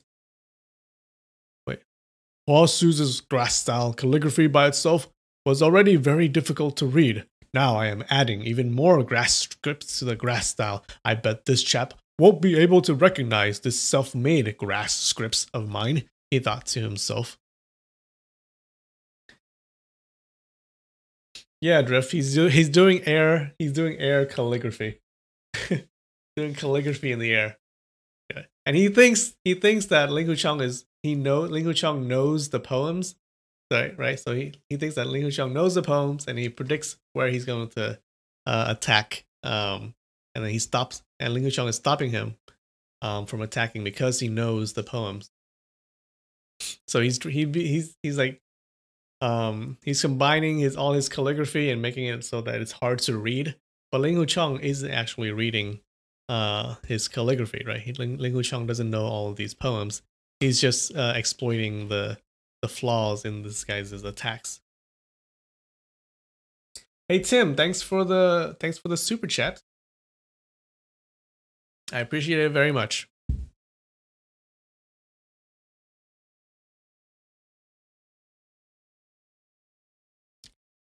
You think you might want to see the footnotes on this chapter? There's like 21 footnotes. That's a lot of notes.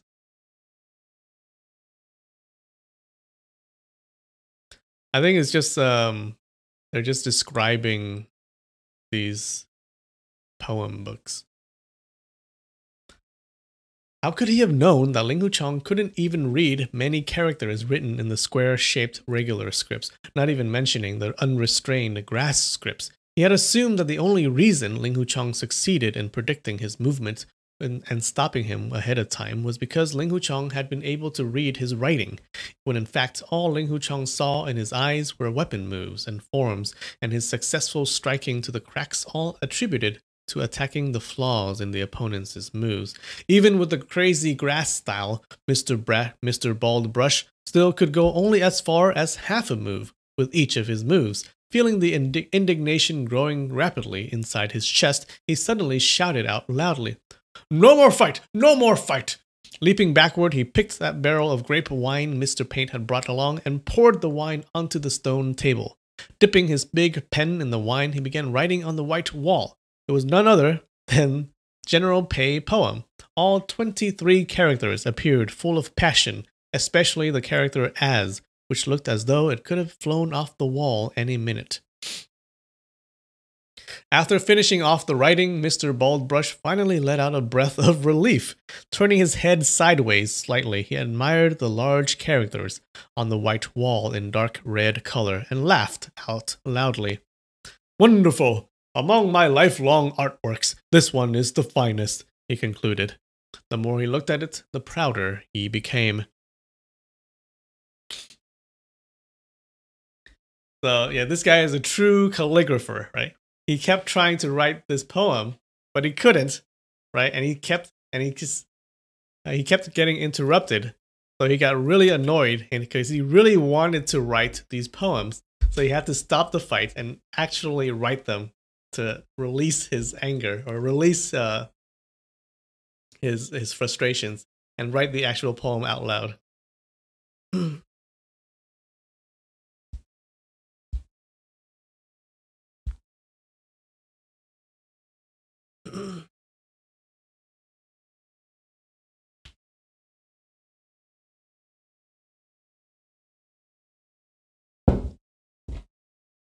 Second brother, can I take this game room from you? I'd hate to part with this calligraphy work. I am afraid that I'll never be able to write anything as good in the rest of my life, he requested.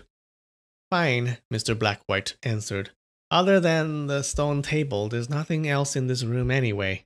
Even if you don't want it, I'd have to move all the same. How can I ever focus on the game of Go while facing the vigorous calligraphy of yours every day? Mr. Baldbrush stared at the several lines of calligraphy and wagged his head back and forth, feeling very pleased of himself. Even if the revered Mr. Yan was reborn, I am afraid he wouldn't be able to write something like this. He praised himself.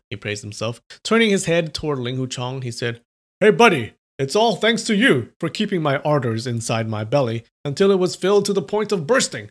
And then all of a sudden they poured out from my heart through my hand and enabled me to create such splendid and unparalleled work under heaven. Your sword skills are excellent, and my calligraphy skills are also excellent. This is called Each Has His Specialty, and no winner can be claimed in this match. Exactly.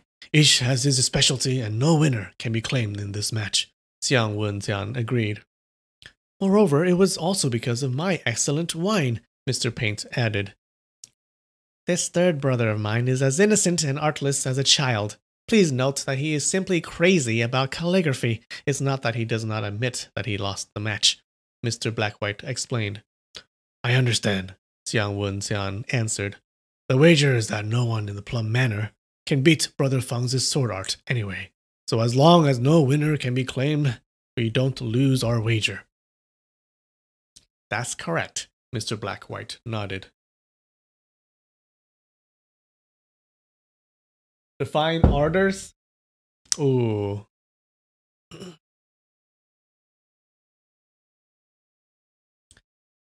Thanks to you for keeping my ardors inside my belly. I think my anger, I would say. My anger or frustration. Come on. I feel good about this. No enthusiasm or passion. Damn. That was close. Alright, that's 3 songs, you bastards. 3 songs.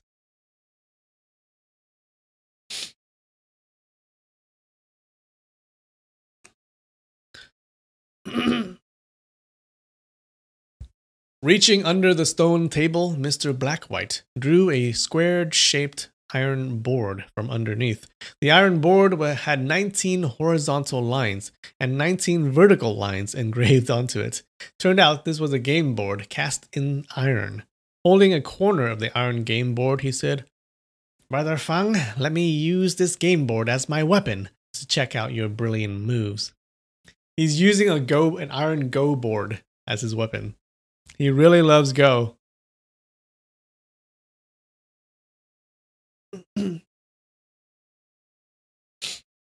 I've heard that Second Master's game board is a magical treasure item that can control many kinds of weapons and projectiles, Xiang Wenjian said. Mr. Blackwhite cast a long glance at him and then replied, Brother Tong certainly has a wide learning and a retentive memory. Very admirable. Very admirable. In fact, this weapon of mine is no magical item. It was made from magnets, so it would be able to attract game pieces made of iron. This way, when I played games with other people while boarding boats or on horsebacks in former years, the game pieces would stay and allow us to continue with the game. I see, Jiang Wenjian answered. Hearing these words, Ling Huchang thought to himself, luckily Brother Xian gave me the pointer ahead of time. Otherwise, my longsword would have been attracted to his game board right from the start. Oh, it's a magnet, guys. It's a magnet. And I'd have lost the match without the real fight. When I spar with this person, I have to make sure that I don't let his game board touch my longsword. At that thought, he pointed his longsword to the floor and then cupped his hands in salute.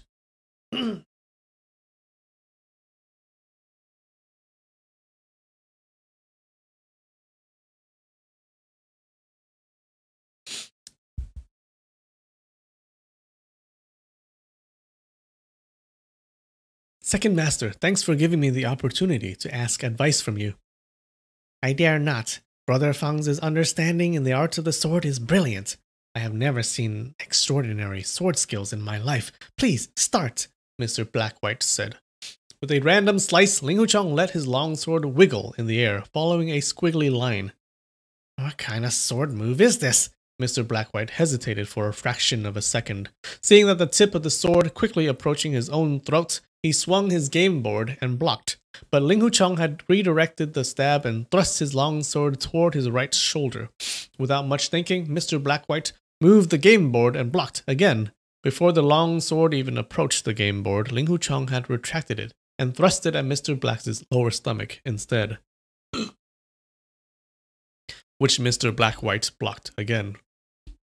If I don't counterattack, how do I take over the initiative? Mr. Blackwhite thought inwardly. In the game of Go, it is very important to control the initiative of the game. In a martial arts competition, it is also critical to control the initiative. As an expert in the gamesmanship, Mr. Blackwhite, of course, was very familiar with this idea. So not wasting another moment, he raised his game board and pounded it toward Ling Huchang's right shoulder. The game board was about 2 feet wide and 1 inch thick. It was a very heavy piece of weapon. If it smashed into the long sword, even if the iron board didn't have magnetism, the long sword would have still been broken. Turning his body slightly toward the side, Ling Huchang drove the sword toward the Mr. Blackwhite's lower rib cage. In Mr. Blackwhite's eyes, his thrust didn't look like a legitimate move at all, but the spots it was attacking certainly required attention. So he swung the game board in a tilted angle to knock toward the longsword, and at the same time pushed the game board forward. This move, Big Hossie, was one that contained counterattacking in the defending. If Ling Huchang had to respond to this move, then his following moves would pour out in a steady stream. Who would have thought that Ling Huchang paid no attention to this move? Jabbing his longsword with an angle, Ling Huchang had launched a forestalled attack. Thus, Mr. Blackwhite's defending move containing counterattacking function only had half the effect. The defending part worked, but the counterattacking didn't. Afterwards, one thrust after another, Ling Huchang attacked over 40 times without any delay. Mr. Blackwhite blocked left and warded right, and defended his front and protected his back, putting up a defensive shield so tight as though if one splashed water toward the shield, not even a drop of water would make it through. A very firm shield indeed. But they exchanged over 40 moves, and Mr. Blackwhite's over 40 moves were all defending moves. He didn't even have a spare second to launch one counter-attacking move.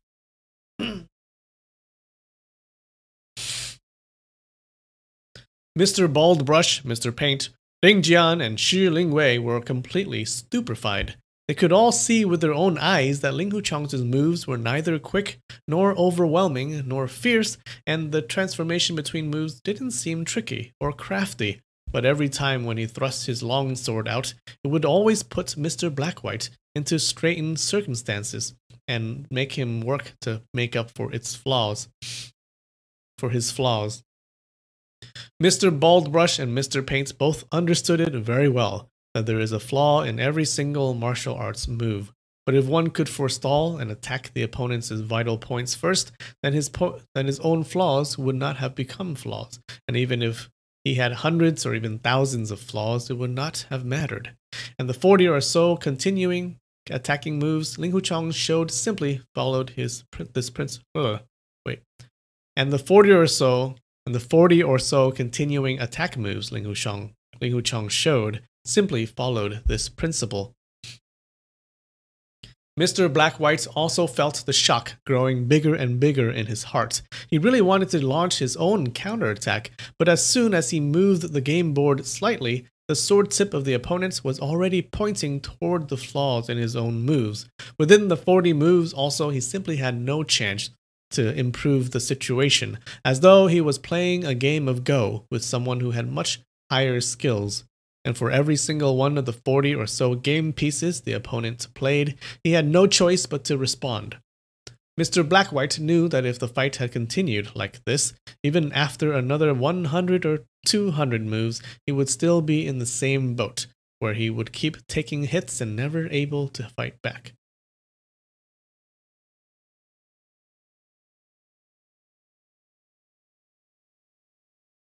What is straightened? Is that even a real word? It would always put Mr. Black-White into straightened circumstances. I think it means dangerous, like dire straits. I think it means dangerous.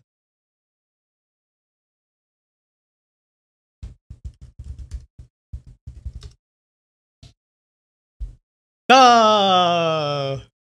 Restricted. Oh. Restricted. God damn it. It is a word. Alright. So, into restricted circumstances. That makes sense. What is that? 4 songs? Jesus Christ, you guys. They're getting more and more every week.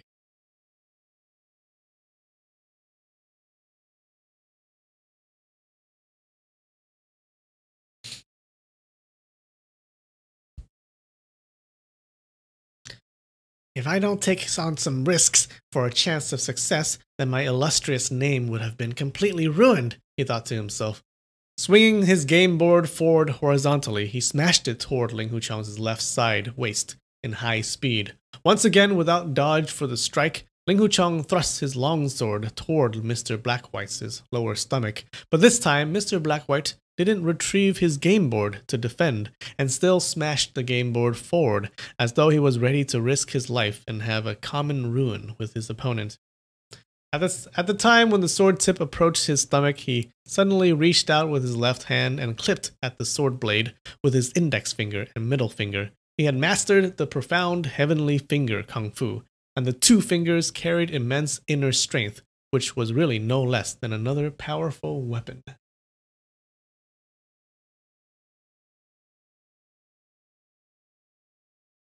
Seeing Mr. Black-White using such a risky move, the 5 bystanders all cried out in shock.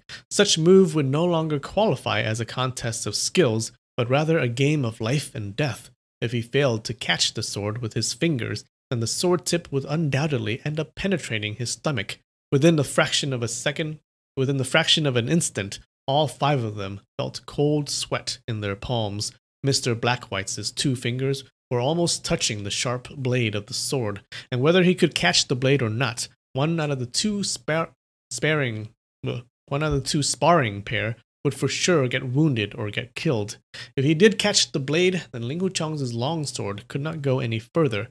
The game board would strike him in the waist, and he would not have any time to evade it. If he failed to catch the blade, or if he did catch the blade but failed to stop the longsword from going forward, then the longsword would continue with the thrust, and even if Mr. Black-White wanted to leap back, he would have no time to do so. Just at the instant when Mr. Black-White's finger barely touched the blade of the sword, the tip of the sword suddenly went upward and pointed at his throat. This change simply exceeded everybody's wildest imagination. Throughout all the martial arts in the history, there couldn't have ever had a move like this, because this would have meant that the first thrust toward the lower stomach was actually a fake. Using such a fake move in a fight between two top-notch martial artists would have been a joke. But even though this move did not comply with any orthodox principle in the art of the sword, it did come out through Ling Huchang's hand. The sword tip prodded upward toward Mr. Blackweise's throat. If Mr. Blackweise's game board continued with the strike forward, the prod would have penetrated his throat first. Utterly dumbstruck, Mr. Blackwhite used all his strength and held the game board still. He was a man with very quick wits and a master in gamesmanship. At the moment of the imminent peril, he immediately figured out the opponent's intention. If he aborted his strike with the game board, then the opponent's longsword would not prod forward either. Sure enough, seeing that he held the game board still, Ling Huchang also froze the thrust with the longsword. The tip of the sword was only inches from his throat, while his game board was also only inches from Ling Huchang's waist. Both of them held their positions steady and froze like two lifeless statues. Although it looked as if neither was willing to budge, Ling Huchang was really the one with all the advantages. The game board was a heavy item. Only when it was striking down from several feet afar would it incur any damage. At present, it was only inches from Ling Huchang. Even if Mr. Blackwhite decided to push it forward with lots of power, it wouldn't do Ling Huchang much harm. But all Ling Huchang had to do was to prod forward gently, and the sword tip would easily kill his opponent. It was pretty obvious for everyone to tell who was in better shoes. Well, neither dares to move first.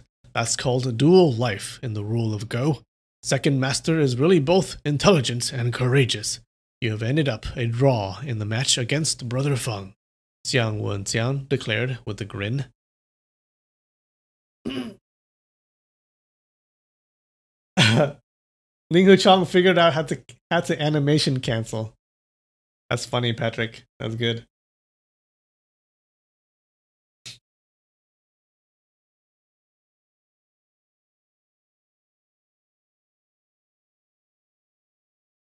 Ling Huchang withdrew his longsword and took 2 steps back. Please excuse my boldness, he bowed. Brother Tong must be joking. How can one call this a draw? Brother Feng's understanding in the art of the sword is incomparable. I just had a crushing defeat, Mr. Blackwhite muttered. Second brother, your kung fu with your game piece darts is a unique skill in the martial world. Nobody could ever escape it when you shoot out 361 black and white game pieces. Why don't you check out this Brother Feng's kung fu in breaking darts? Mr. Paint suggested. Mr. Blackwhite felt a throb in his heart. He glanced at Xiang Wenjiang, who nodded slightly a few times. Turning his head to look at Ling Huchang, he found no expression on his face. This one's sword skills are to the extreme, he thought secretly. In the entire world, that person probably is the only one who could defeat him. The look on those two's faces suggested that they had great confidence. If I have another contest of darts, most probably I'll end up making myself a fool one more time. At that thought, he shook his head and showed a wry smile. I have already admitted my defeat. What's the need for another match of darts? Done. Done. Was that long? That was, or no? Maybe not. That seemed like a long chapter. But it's basically a chapter where Ling Huchang just kicks the asses of these 3 martial arts masters. And he's saying, and this guy's like saying, in the entire world, that person probably is the only one who could defeat him. I wonder who that person is. It's probably the fourth, their big brother, right? There are 4 of the playfellows. We've only met 3 brothers so far, but I think in the next chapter he's probably gonna fight the 4th brother.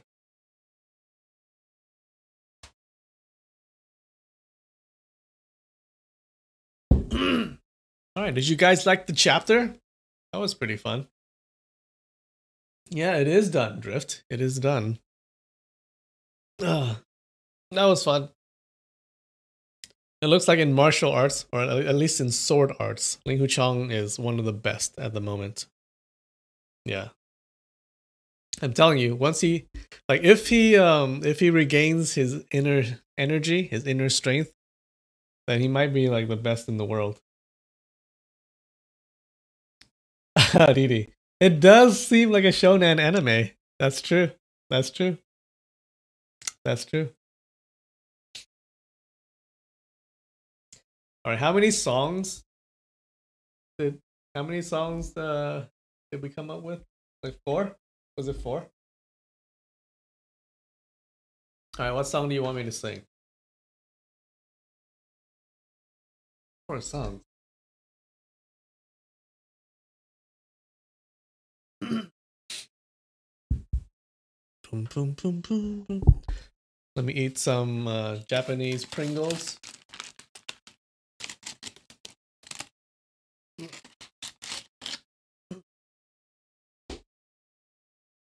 Yeah, I think it was four songs.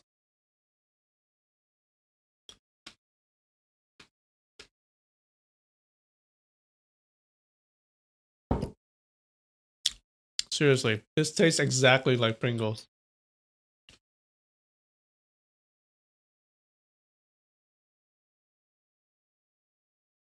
I Kissed the Girl by Katy Perry. I don't know that song. You want me to sing Tennessee Whiskey? Oh my god. That is so hard to sing. Alright, but I do know the song, so according to our bet, our wager, according to our wager, I have to sing it. Oh god. Poker face? Ah!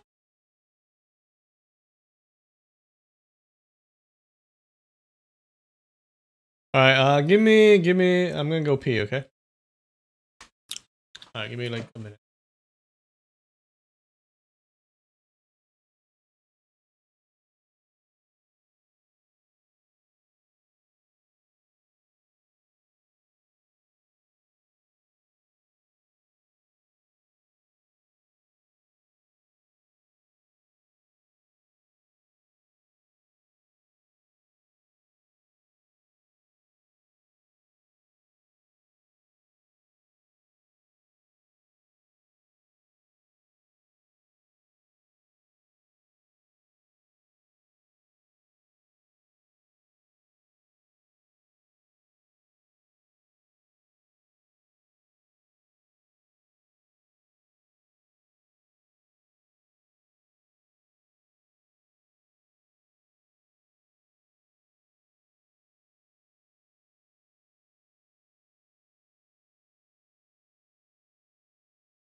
I pretty much am only familiar with the chorus to Tennessee Whiskey.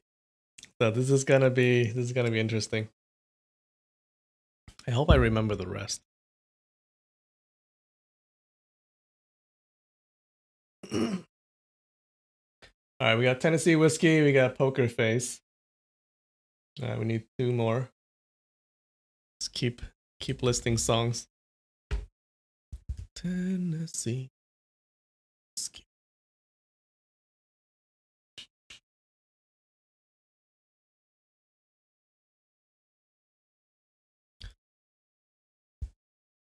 Karaoke.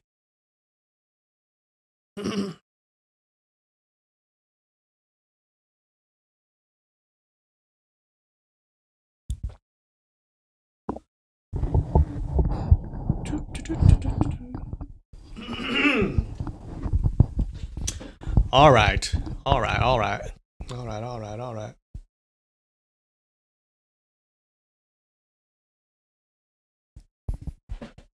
Don't press that skip ad button. I can No, guarantee I'm it pressing will the be the skip ad biggest button. financial mistake of Don't your tell me what life. to do.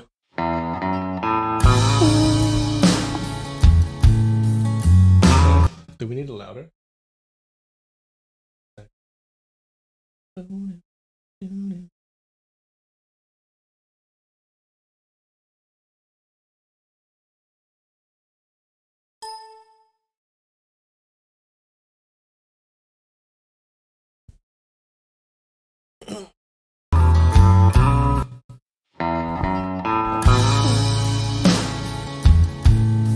Oh, no.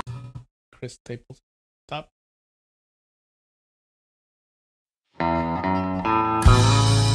Oh, drink. All right. I'm gonna drink first.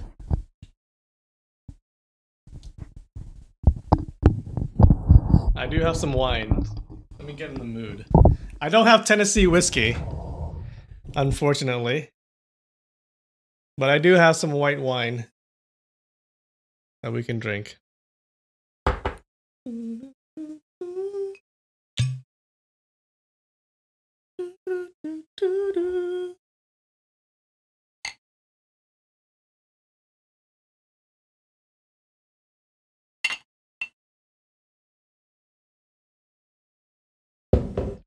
Cheers.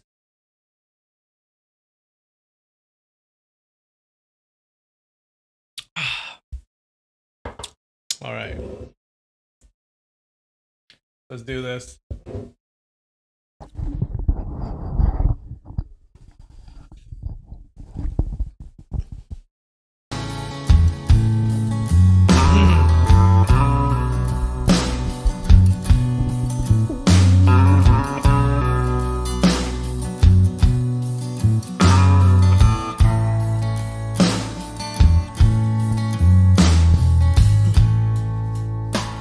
Used to spend my nights out in the bar room.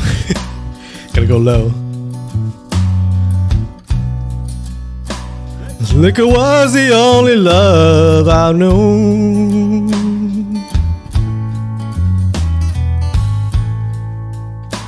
But you rescued me from reaching for the bottom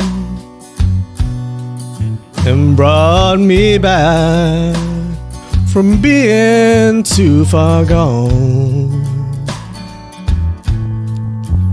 You're as smooth as Tennessee whiskey. You're as sweet as strawberry wine. You're as warm as a glass of brandy. And honey, I stay stoned on your love all the time.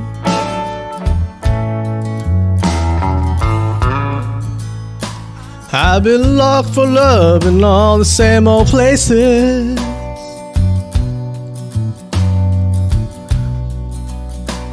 Found the bottom of the bottle's always dry.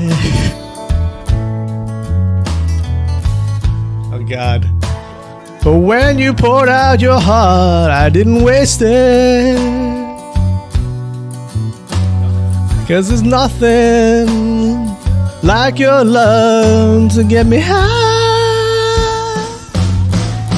Yeah, you're as smooth as Tennessee whiskey. You're as sweet as strawberry wine.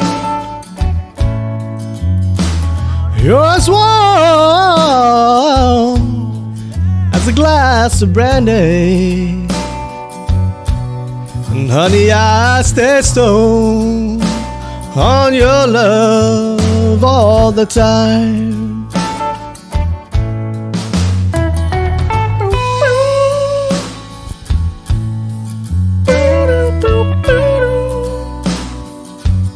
Folsom Prison. Oh, did I know that song? Johnny Cash.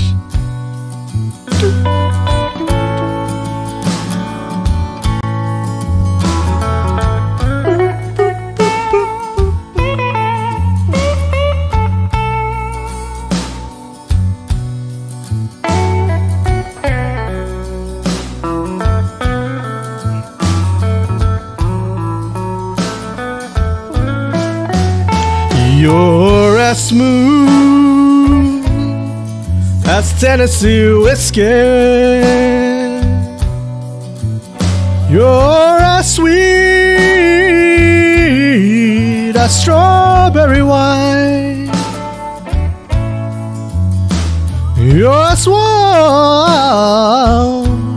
as a glass of brandy. And honey, I stay stoned on your love all the time. Oh, as smooth as Tennessee whiskey. Tennessee whiskey. Tennessee whiskey. You're as smooth as Tennessee whiskey. Tennessee whiskey. Tennessee whiskey. There you go. There you go.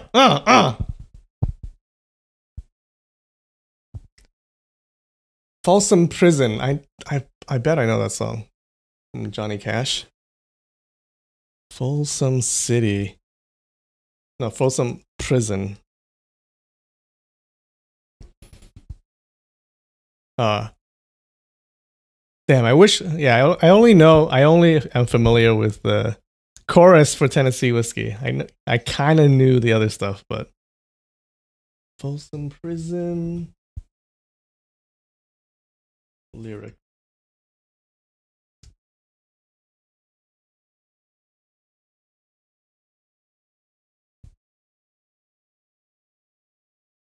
Yeah, I don't know Folsom Prison. Maybe if I hear the melody, but I don't know it. What do we have? Poker Face? Oh God! Oh God!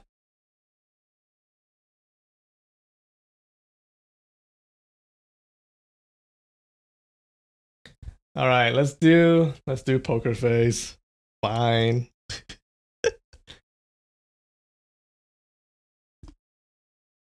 Why you guys gotta make me do this? Why? Why?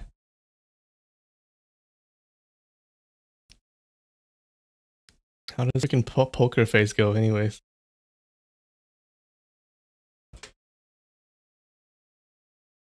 Poker Face. Oh, it's the one that goes ma ma ma ma.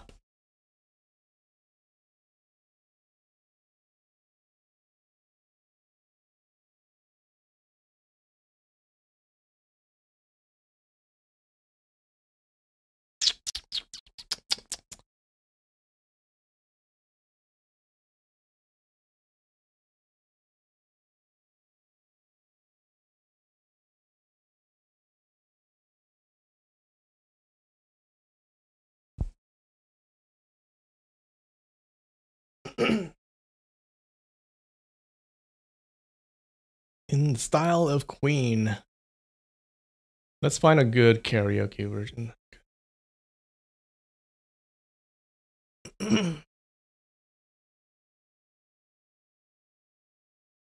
Ordinary tissues cause your nose dry. Yeah, we are the champions. Yes. Let's do that afterwards. Instead. Love me some Freddie Mercury. Is this just fantasy? Caught in a landslide, no escape from reality. Open your eyes, look up to the skies and see. I'm just a poor boy. I need no sympathy. Easy go, little high, little low. Anyway the wind blows doesn't really matter to me. To me. It's coming back, it's coming back. Mama just killed a man. Put a gun against his head. Pulled my trigger, now he's dead. Mama, life had just begun, but now he's gone and thrown it all away. How does he do that? Mama, ooh, didn't mean to make you cry. If I'm not back again this time tomorrow, carry on, 'cause if nothing really matters.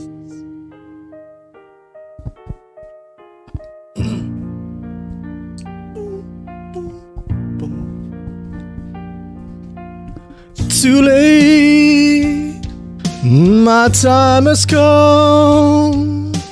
Send shivers down my spine, body's aching all the time.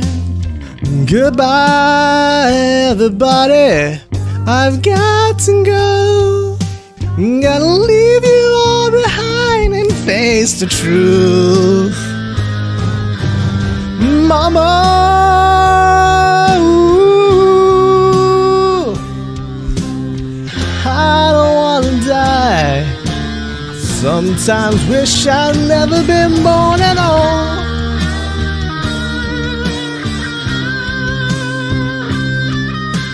Oh, here we go, here we go, here we go, here we go.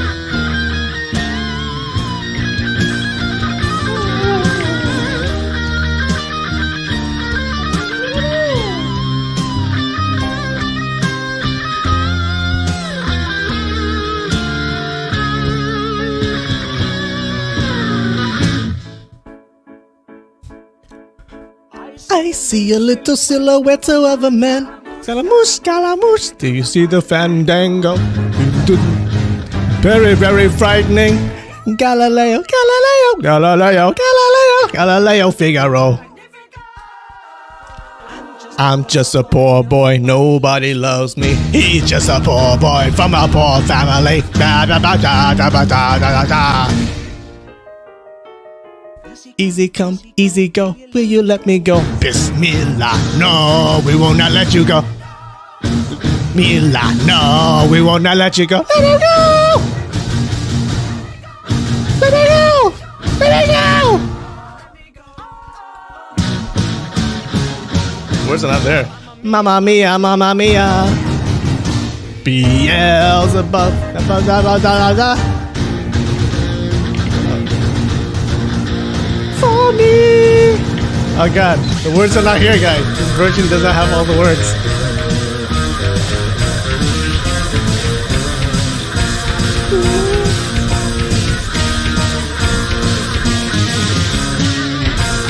So you think you can love and leave me to die? Oh baby, can't do this to me, baby. Just gotta get out. Just gotta get right out of here.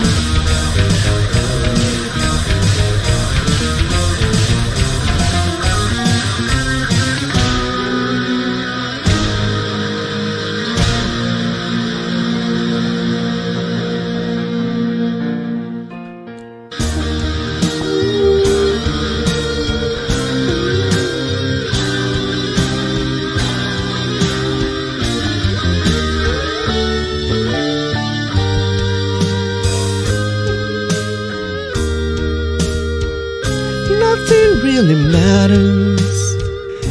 Anyone can see. Nothing really matters. Nothing really matters to me.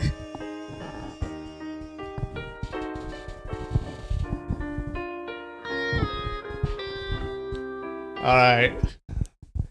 Yeah. That was Bohemian Rhapsody. Let's do We Will. No, what was that song again? We Are the Champion, guys. We are the champions. We are the champions.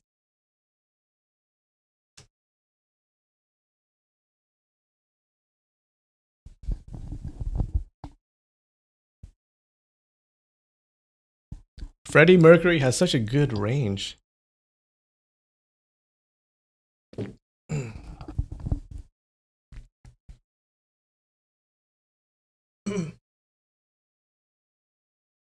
This is all just a ploy to switch to a singing career. Want to make sure your hands stay clean? Skip the dirty hand towel and stay clean with Bounty. My album drops in 2 weeks, you guys. No. Stop. Skip.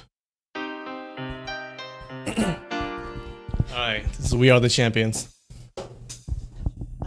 I pay my dues time after time.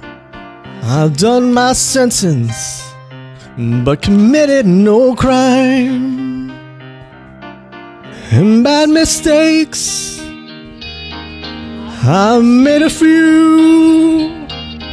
I've had my share of sand kicked in my face, but I've come through.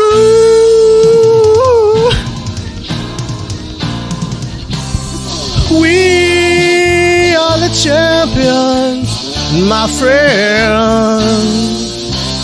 and we'll keep on fighting till the end. We are the champions. We are the champions. No time for losers, 'cause we are the champions of the world.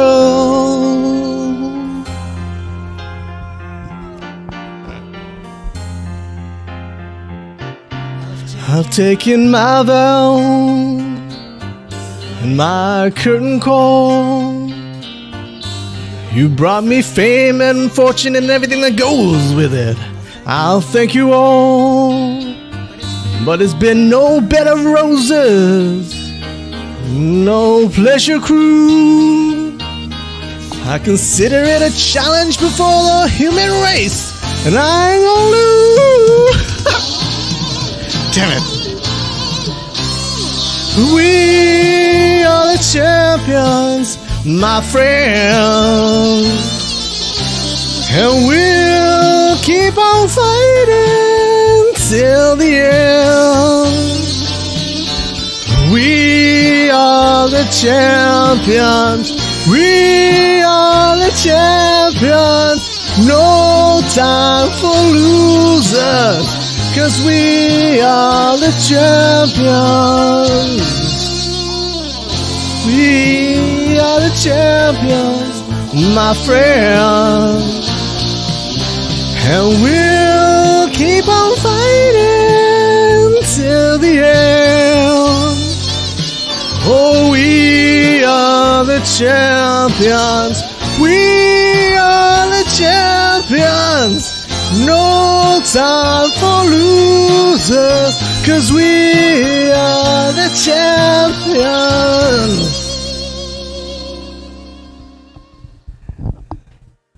Ah, nailed it.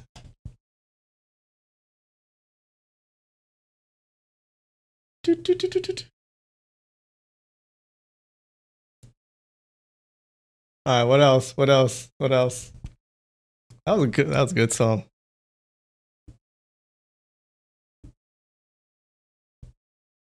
Dun, dun, dun.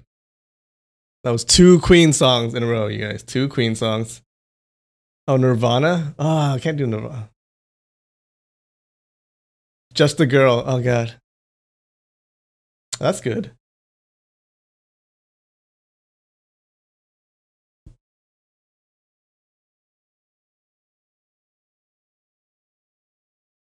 All right, let's do No Doubt, Just a Girl. I hope I remember that.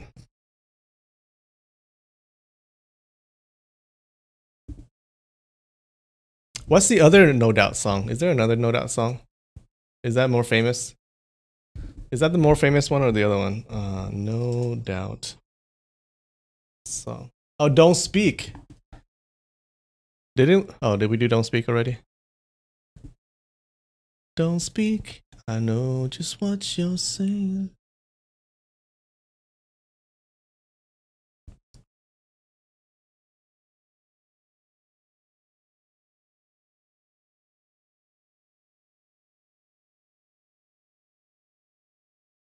I don't think we did Don't Speak, right?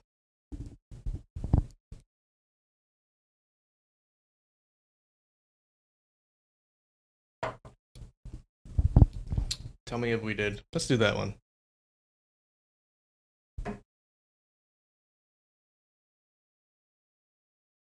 No doubt. Don't speak.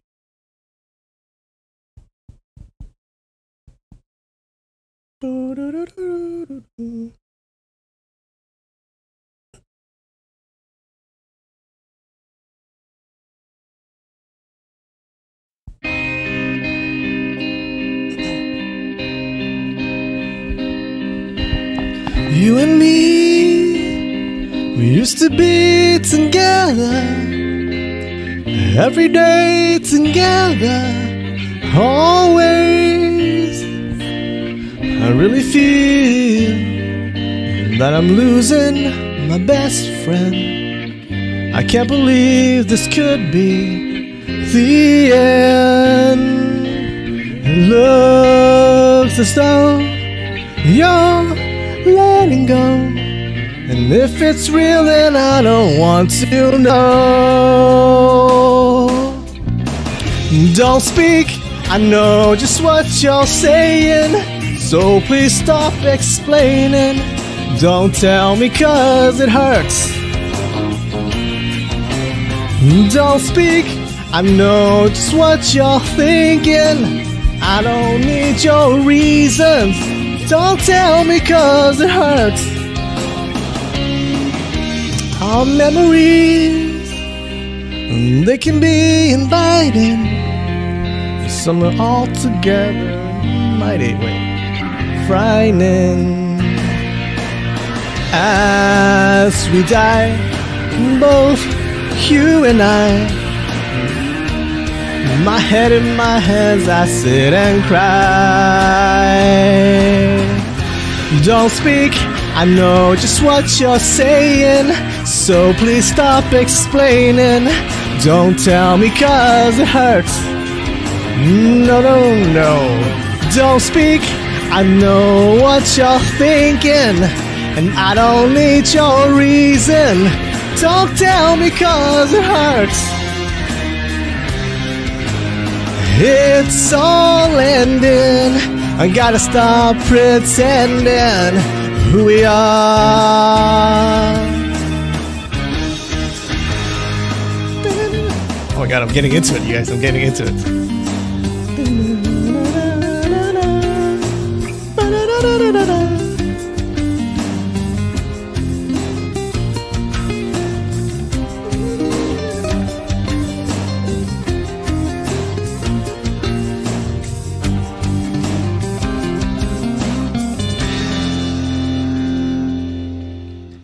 You and me, I can see us dying away.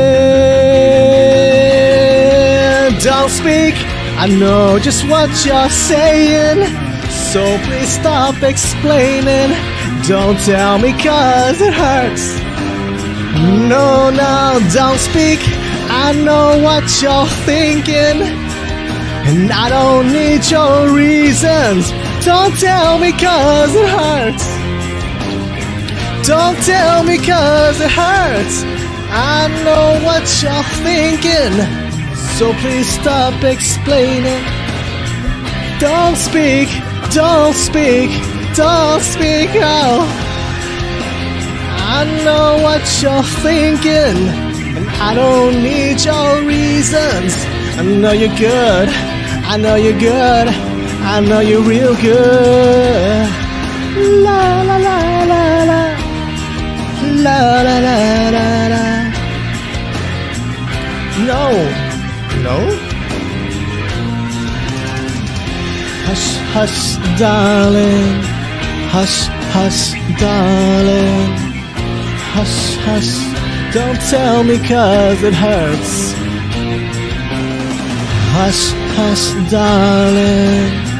Hush, hush, darling. Hush, hush, don't tell me 'cause it hurts. Ooh, hush, hush, darling. Hush, Hush, darling. Hush, hush. Don't tell me 'cause it hurts.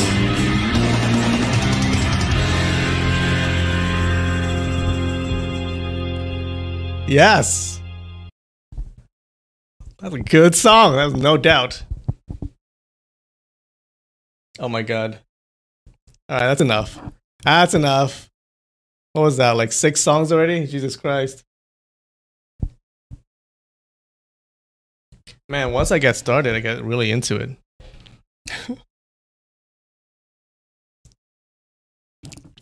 You wonder if I am starting to like singing? I've always liked singing. What do you mean? I just can't do it.